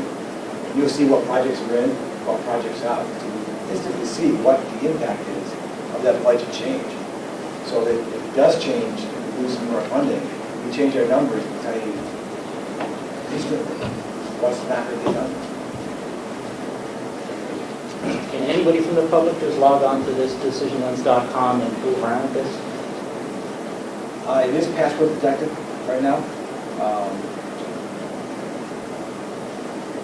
Could you set up a public site to get into it? Turn off all the... It's a good question. You put it out there, protect it. People, I wouldn't mind putting it out there. Question that we want people to change values on it. No, I mean like a guest login, so somebody could just familiarize themselves how it works. And my second question was, how much does it cost? All right, we purchased a this is all done by subscription. We purchased a 3-year subscription. I think it was a total of just $300,000 for 3 years. Is that the basic one, or is that? That's they have a package. Now, it maybe sounds like a lot, but this package also comes with is the use of a consultant that manages this software, manages and leads through the whole process. They've been great. They've been up to DOT 3 or 4 times now, countless hours in for us. The benefit we've got from this consultant is absolutely huge. My personal, this is again, Dr. personally, I run a lot of contracts, especially IT contracts, and $100,000 to buy a lot of consulting time. We have a lot of FaceTime consultant. Any questions we need are instantly answered. It's almost like a one-on-one consulting relationship. Helping develop it, make sure we're on the right path, do the right things, the right seat myself. And that is a state, it's a lowered cost because it's through the state Through the process. state, we get some benefit, yes. I mean, do they sell like a real basic model that just has like just a few parameters that you can put in? I know you're not the salesman for No, Decision. I don't. As far as I know, this is the package. Now, this is the web version I'm showing you. They have actually a client version, which is much more powerful than this. And that's what we talk about Monday. Should we use the web version or the client version? It's all covered under the same cost. What was the best version for us? Because if Brookfield wanted to use this, I mean, we don't have much to deal with, so we would need this comprehensive, item, we could just use something very basic. Something basic, right. I'm not aware of that. We've had a lot of requests, can we do this project selection for a town, set it up, let them in and use it? Honestly, the answer is yes to that. We have resources to manage that, I don't think we do, but it is open for us to use anywhere, allow anyone into it. So it sounds very easy to use. I mean, it doesn't seem like you have to have a consultant to do something basic. No, it's really how intuitive it is. It's amazing how intuitive it is. That's what really impressed me with the software. We got to figure it out pretty quick. And just the guidance of how we use it, the best practices of how to use the software, they're helping us with the actual use of the software. And he said it's pretty straightforward. My last question. Is there any information on how you can, like on their website, does it show a comparison of how much this could save? I mean, you say $300,000 is a lot of money, but how much could it save in the long run? Did they give you any ideas about that? I don't think the consultant would do that, but I think that we can talk to other users of this. And the benefits behind this, I see it being enormous. And I can tell you in other states that what the experience with this is, especially supporting the transportation system, is North Carolina doesn't use this software, it's a similar system. And they went to the legislature, they said, I forgot what their budget is, $1 billion or something. It's a lot. And they said, well, I'll say our budget is for $150 million, this is what we provide transportation improvement. The question was, well, but my projects aren't in there. What would it take to get my projects in there? And they made like 200 million. So it's not quite in there. So they went up, I think, another like 50 million. Now your projects are in there. And so what if they give another 150, give you $300 million? What happens? All your projects show up. So we can't do that. We better stick to the 200 million. That's 50 more million than they asked for. Because they can see instantly, you can see the benefit of adding more money, how it changed, what project that $50 million more, what that includes the project. Instantly saw that. Yes, if you do this manually, that's very expensive to get somebody to do this, but this could save all that time. Oh, the manual hours, they asked that with DOT now. If I gave you $50 million more, what projects would you put stuck in there? We would pull a small army of people together. That's a great comment. We would pull an army of people together in about 3 weeks, and my guys would be making maps, crunching data, and analyzing data around the clock, using all our expert management system people to answer that question. And now we would really thousands and thousands, hundreds of man hours we put into that. It's all savings. We would pay for this thing in 2 weeks. $150 an hour or so. Yeah, I have about 15 people working on this. It would take long to pay for this software. I'd just like to add that they're going to a multi-year. That's what you're going to be looking at with the consultant. That's just how to do multi-year calculations. And then the other thing, it's not just about potential savings. If you go to the decision lens, a lot of the people using this are private companies. And just like we're seeing with the Red Sox now, if you have a winning team and you get the right players, you bring in the revenue and you don't have, tickets on sale for buy one, get one. And so it's not just savings, it's increasing your revenue flow. Your share of the market. There's more benefits, because now, one thing that I'm looking forward to, we're going to relook at all the projects with 10-year plans, especially the ones that are out there, and say, are these really the right projects to do? Do they still rank today, projects that are like 5, 10 years out? Are those projects still relevant today? How do they score compared to the ones we have now? So we maybe really fine-tune the 10-year plan and make sure we have the right projects in there. Yes.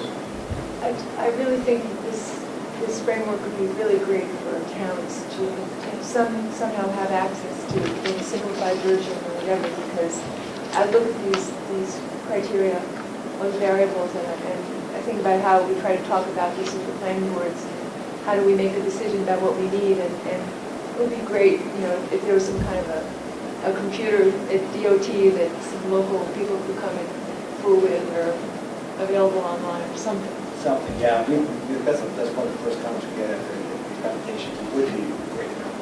One thing I want to mention is that future years out, we'll go back initially given out for the software, we would need consultant services. definitely, the price does come down to some. I don't know the exact number, but yeah, I'm not aware of the difference between the levels. All right. Yes. This is the last lesson. Do you foresee this being mandated to be used, or is this all voluntary right now? Right now, it's mandated. I can say in North Carolina, they did this for a couple of years, and it became mandated. It was actually written into law, they were using a decision process like this to make high discussion. Because they're having turnover in their House and their Senate down there, and they liked it so much, they wanted to make sure the next people couldn't affect it, so they actually put it in law. Yeah. That's the system in North Carolina that changed it from 150 million to 200 million? I don't know the exact number, Right, but but they were playing the game. Okay, just don't send that to Congress, though. They can do pretty well on their own. Actually, I think the Department of Justice uses this software, but they do have some big grants from the government that use this software. Okay, thank you very much. Well, thank you for having me. Let me show you the software. Where is it? Thanks. Thank you, Glenn. All right. Back on the agenda, I'm looking for some guidance from folks considering the hour. On number 4, action items. Can we defer draft minutes until next meeting? Everybody's agreeable? That should be quick. All right, we're going to do draft minutes February 1st. The minutes as typed up for February 1st meeting. Move to approve the February 1st meeting. All Minutes. right, so I have a motion and a second to approve February 1st minutes as written. Any discussion? All in favor? Oops, second from Paul. All in favor? Aye. Okay. Opposed? Thank you. Yes. Yeah, okay. Motion to approve the October 5th, 2012 meeting minutes.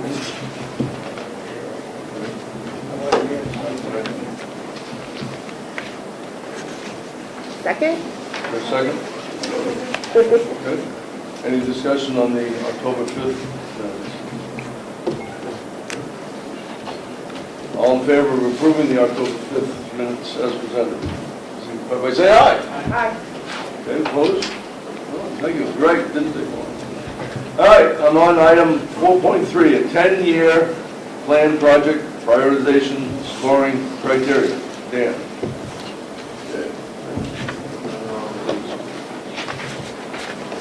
So, we all have a good idea of where we're trying to go with decision lands and a better idea of the weighting behind it. Basically, what we're trying to do at the regional level now is to come up with our own rankings, our own weightings. Ultimately, of course, DOT is, they're going to be using their weighting that they develop. However, during the public comment process, when we go through the GASSET process, we have our own regional weighting system. It gives us sort of a leg to stand on and say that, in our region, maybe mobility or potential for success is a little bit more of a priority for us. So when they're going around in GASSET and they're presenting what they came out with in their rankings, we would be able to say, oh, we really think that this project should be a little bit higher. Yeah, the state might not consider it given their system that they're using, but we really like to encourage or give our support for this project being higher up on the ranking than it is. So I think it's important that not only us, but all the other regions come up with their own regional weightings. So we had sent around a spreadsheet to TAC, hoping that we might be able to fill it out and come up with some weightings. We didn't get too much of a response for that. You didn't get it? I don't think so. I don't think it sounds familiar. All right. It was sent out last Thursday or Friday. I believe it was Thursday, yeah, so it was gonna be a quick turnaround anyway, we wouldn't have had too much time to put it together, but luckily, like Len was saying before, they've done this at other regions. We've done it at the staff level, and there really hasn't been too much of a difference between the weightings, between the categories. I'll pass it around, but this is kind of, the very last column here is DOT's ranking versus the average ranking of the groups that we analyzed. I have one copy, pass it around, I get one copy. There was also another copy back there on the table that shows our stat. Yeah, it doesn't have, it's not as comprehensive as Glenn's here going around, but I don't know, there's some back there. Put that one. Yeah, this one in there. Oh, yeah, it might be worth making some copies of that one too. This one, be the one that.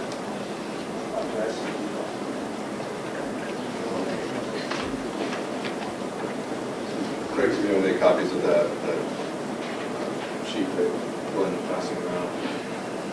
But in this one here, you can see that we have our staff level weightings that we came up with. Cynthia, Mark, and Craig, and we went up to DOT and sat down and did the complete pairwise rankings.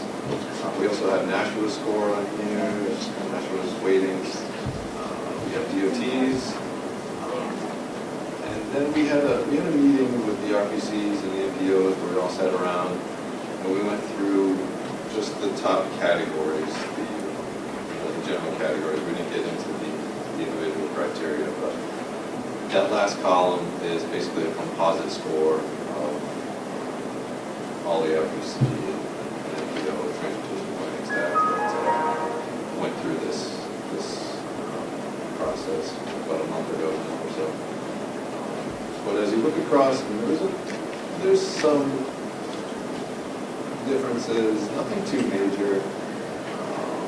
It looks like state of repair and safety are by far the two top categories. Just like after that, mobility, environment, and network significance, those are all pretty close. Potential for success is fairly close. But you can see there's a general trend when you look at these, and maybe once we see a blank sheet there that has everybody's weightings on it, it'll be a little bit clearer that there's a pretty clear trend. But what we're trying to do here is come up with weightings that we can use in our regional scoring. I'm not quite sure how you guys want to go about that. Specifically, Mr. Chair, we need a recommendation from the TAC to the policy committee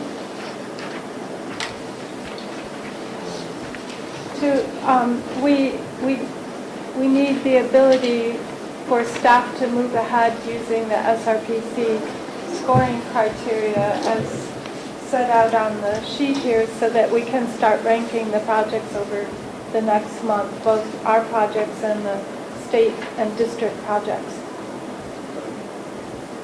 On the surface, I'm just a little bit confused. DOT just made a presentation of a method of ranking, and now we want to develop our own system for ranking. Yes, so when we go through that. Why, but doesn't the DOT offer their system for us to use? No, it's our scoring. So this sheet that Glenn just passed out, various groups have gone through and done these comparative rankings, and we would like you to say it's acceptable, we believe it's fine for SRPC staff to move forward using the scores that we did for the region when Greg, myself, and Mark went over to DOT and worked with Bill Watson to go through this process. The other RPCs have done this, DOT has done it, so Nashua is using the scores that they did, Rockingham is using their scores, Lakes Region is using their scores, and so what we're asking is, here's the scores, here's the process, this is how we came to it. May we move forward using the scores that the three staff, And then that would be still used with the DOT. yes, then it goes into the DOT, and the DOT will look at our rankings versus the scores that they have. See, what's important to us may not necessarily be what's most important to the DOT, but we're going to base it on what the regional planning thinks is most important for our area. The idea behind that is that when we rank, we use the DOTs, but I guess what I'm trying to show in the beginning is that we're not that far off. It should come pretty close, but maybe not exactly. So our initial draft 10-year plan will show using our weighting, but there is the public hearing process, the gas, to allow the regional planning commission to bring forward the projects that may not have been included and advocate for those projects to be included in the plan, even though they weren't in the original draft. Again, the decision on this is the initial draft. Still has to go through 27 public hearings, the gas, the governor, the legislature, to make this happen. So this is just a starting point that we can basically build this up. All right. Any further discussion? I think the biggest one, just to call it out, is the fact that in environment, our region across the state, with Rockingham coming in right behind us, that we have the highest level of percentage for environment, and I think that's reflective of the Southeast New Hampshire, the two regional planning commissions with the ocean and the coastal rivers and the Great Bay estuary and the mountains and everything that we have over here that are very much a part of, one, our quality of life, and two, attractors for economic development and tourism. People come here because it's beautiful and because we have a great environment. So we tried to be reflective of that, and it looks like our colleagues at Rockingham had a similar judgment on this. So I feel comfortable, even though it's the highest score, that we're being reflective of quality of life factors and what attracts people to this part of the region and what they value. Thank you. I would Yes. like to say I appreciate the weighting you've got, because I think it is appropriate. All right. It's just ample. I believe we're looking for some type of motion for approval for the SBR, SRPC staff to use this method of ranking to compare various projects in our area. That sound right?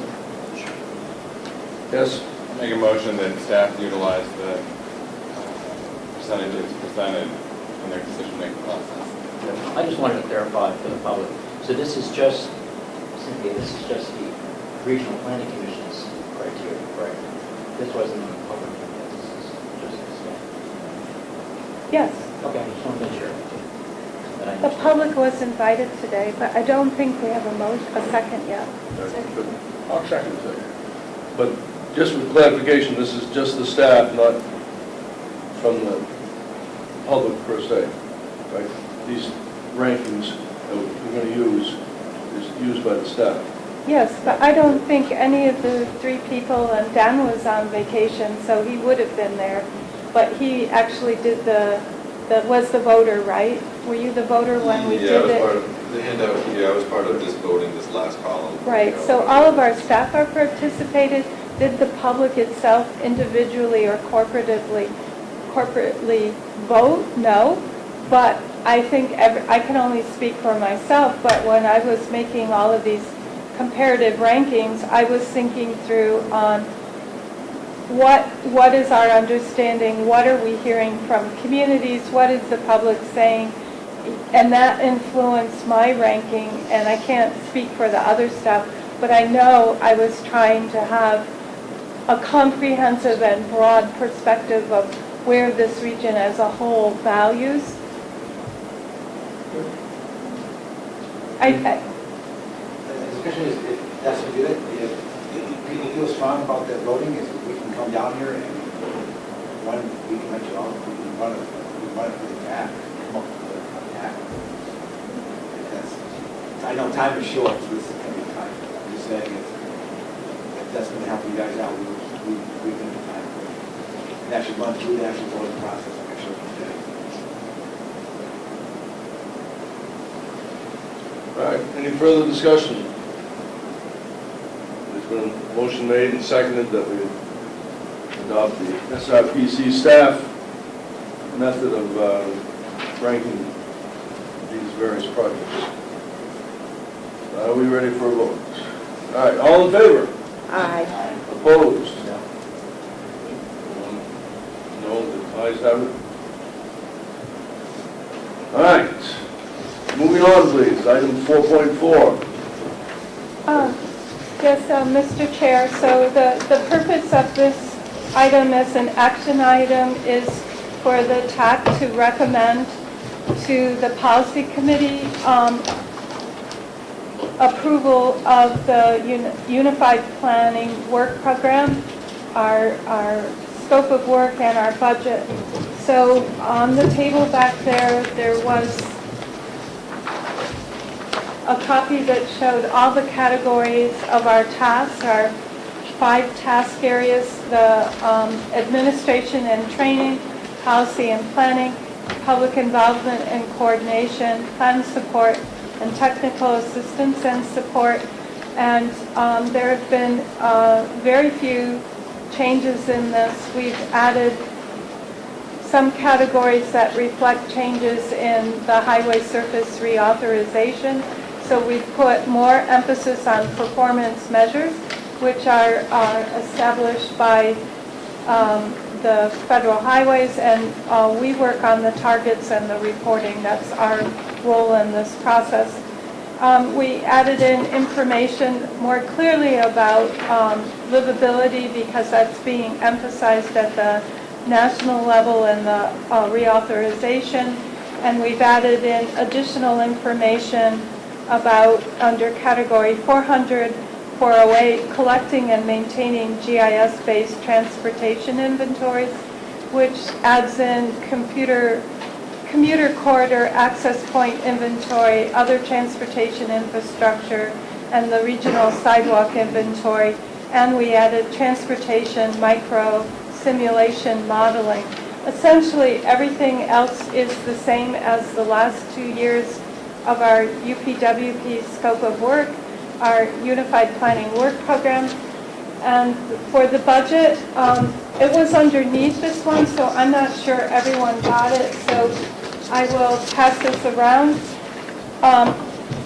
to everyone. Essentially, we have had the last budget, our total for each year was just under 460,000. It was 459 and some change.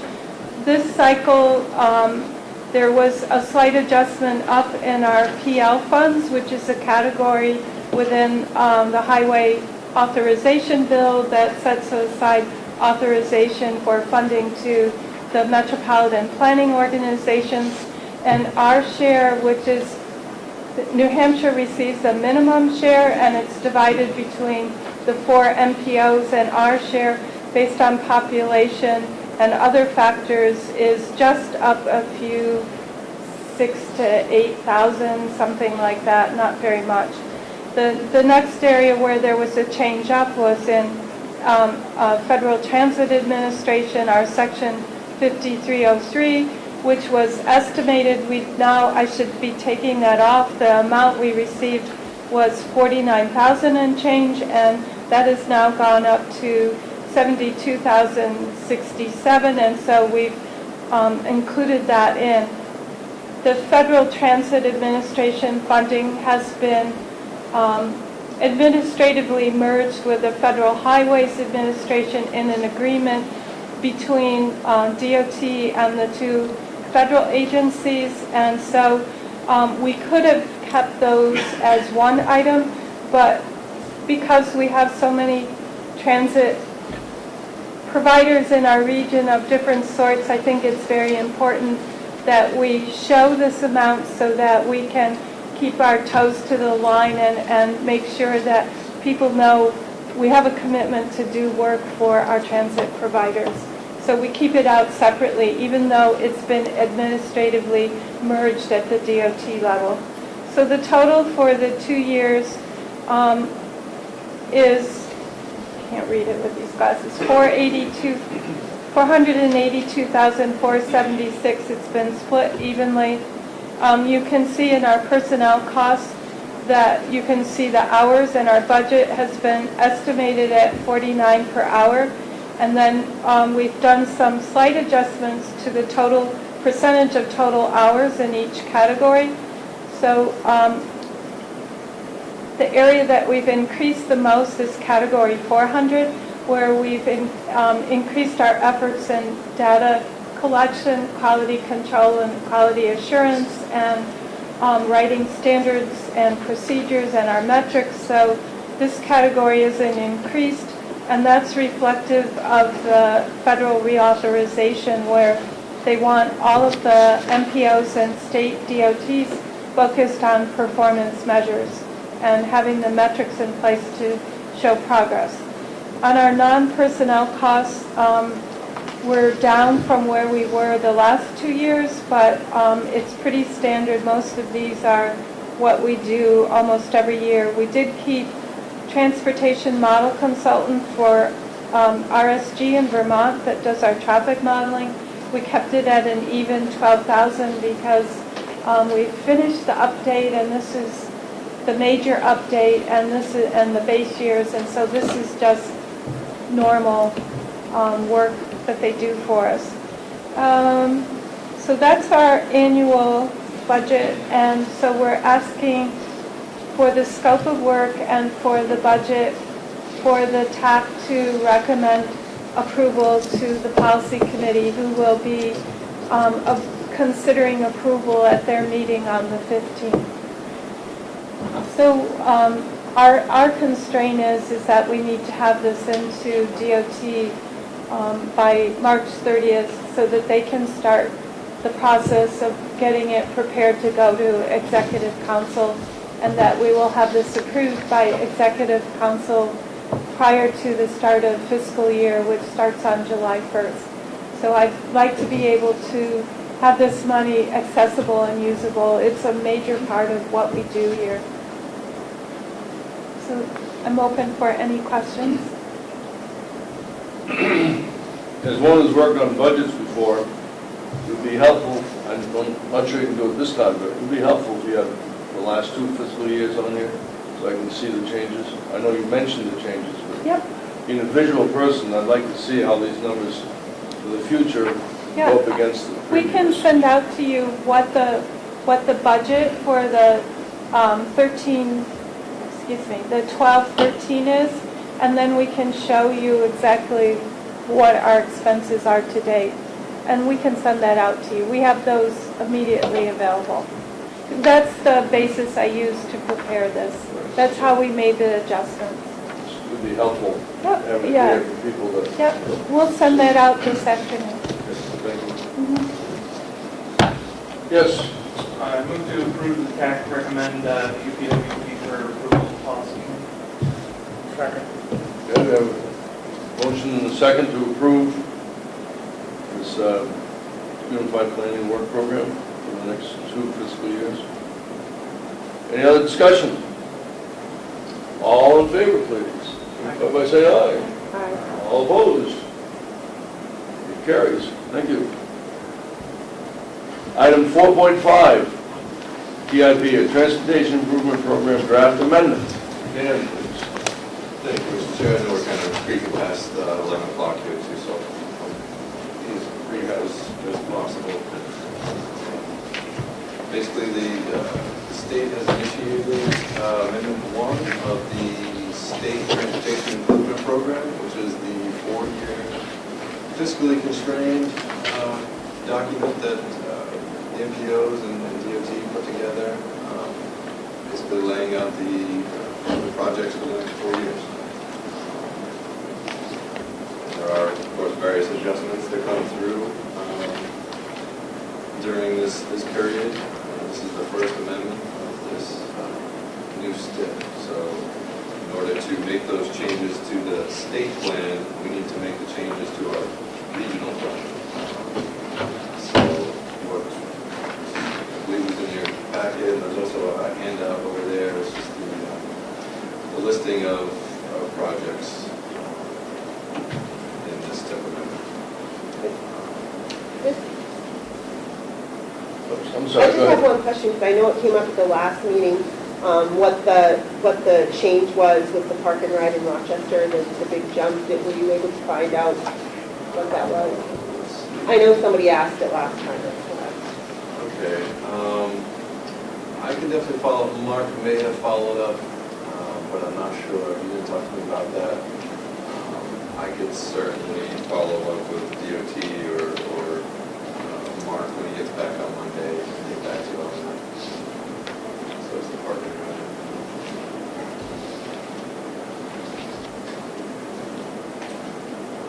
Any other discussion, questions? Looking for a motion to approve the TIP draft amendment number 1 as presented. Mention too, this is also in a public comment period until the 14th. So we can certainly accept comments and suggestions up until then. We have our personnel policy meeting and public hearing on the 15th. Yeah. All right, I have a motion. I have a second. That we approve the Transportation Improvement Program draft amendment number 1 as presented. Further discussion? All in favor? Aye. Opposed? All right, down to item number 5, discussion items. Anybody have anything to discuss regarding what's gone on the last month or coming up? I just have a comment about the 10-year plan project prioritization scoring criteria. I really do believe that we should have, as a commission, be able to add to this, that help with the scoring criteria. The fact that it was just done by the staff doesn't mean it's a bad thing.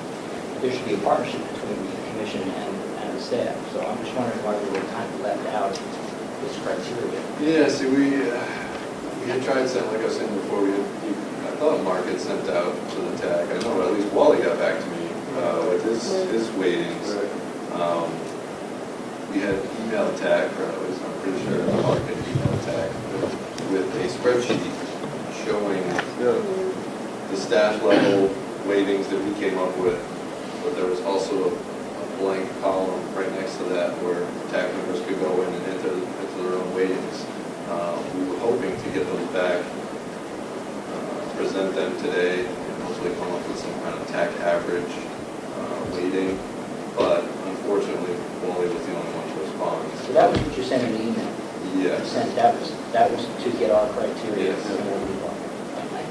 I didn't send that out. I sent that. Yeah, No, you did send it. I Okay, I completely just wanna forgot to make- fill it okay. out. That was my problem. Because I know it's had a whole distribution. What was the, not that, I get so many emails during the day, I will honestly say sometimes when it's the regional planning and you know you have a meeting, you don't necessarily open that thing right up because typically it's the agenda and the draft minutes and there's not anything that actually needs for us to do anything, but if you put something in the, I forget what the title, but I don't remember because usually there's some people that prefer their items mailed to them. I could only be done online. but I'm just saying, I mean, that's, my fault if I didn't open it and read through all the stuff, but granted that, It came, it says upcoming TAC meeting, and it's with the agenda.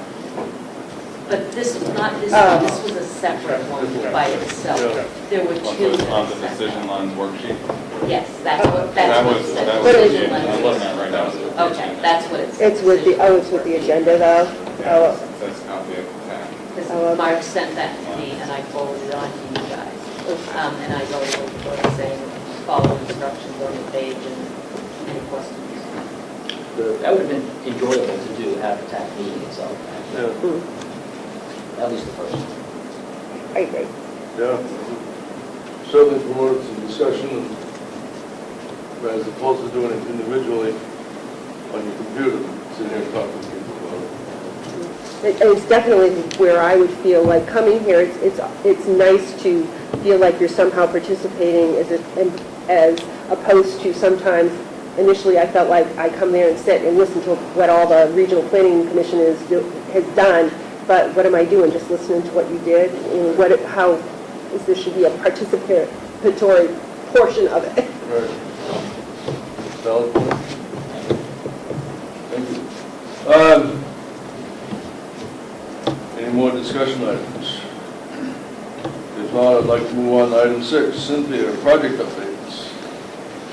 We'll be sending a public notice out to indicate that we've started our metropolitan plan and our public participation plan updates, and that they're underway and people are encouraged to participate. And we're sending a request for technical assistance out to assist Coast with ADA compliance issues and work within communities on the siting of medical and social service facilities, assisted living facilities, and the impact and the interface with ADA transit requirements. So that's going out today, and Coast and several of the cities have been helping us with that as providing support, indicating support for it, and Coast staff has been working with us writing up the problem. So it's still in process. We haven't finished that yet. It should be done about noon, or shortly thereafter. If you take noon at 3 p.m. on the West Coast. Anything else? Just one thing I wanted to add onto Cynthia's presentation. It's every 2 years, Coast does a passenger survey, very thorough, on every bus for a period of time to try to get input from all of our riders. For a number of years, it's been hoped that we could get that ready in time to include Wildcat Transit ridership and potentially also C&J. And each year it sort of keeps getting punted. So keeping that in mind, that it really needs to be, the survey needs to be performed in April before UNH really starts to wind down for the year. I have already begun to prepare materials for this year, and I made the same announcement at yesterday's Rockingham TAC meeting. So we'll be working with the Planning Commission, and hopefully next month at next month's meeting we'll have an announcement of dates that the survey is actually running. So expect communications to Wildcat and C&J Planning Commissions for that in the next week. All right. Yes. UNH is trying to get a similar survey done as well. If you want to do Thank you.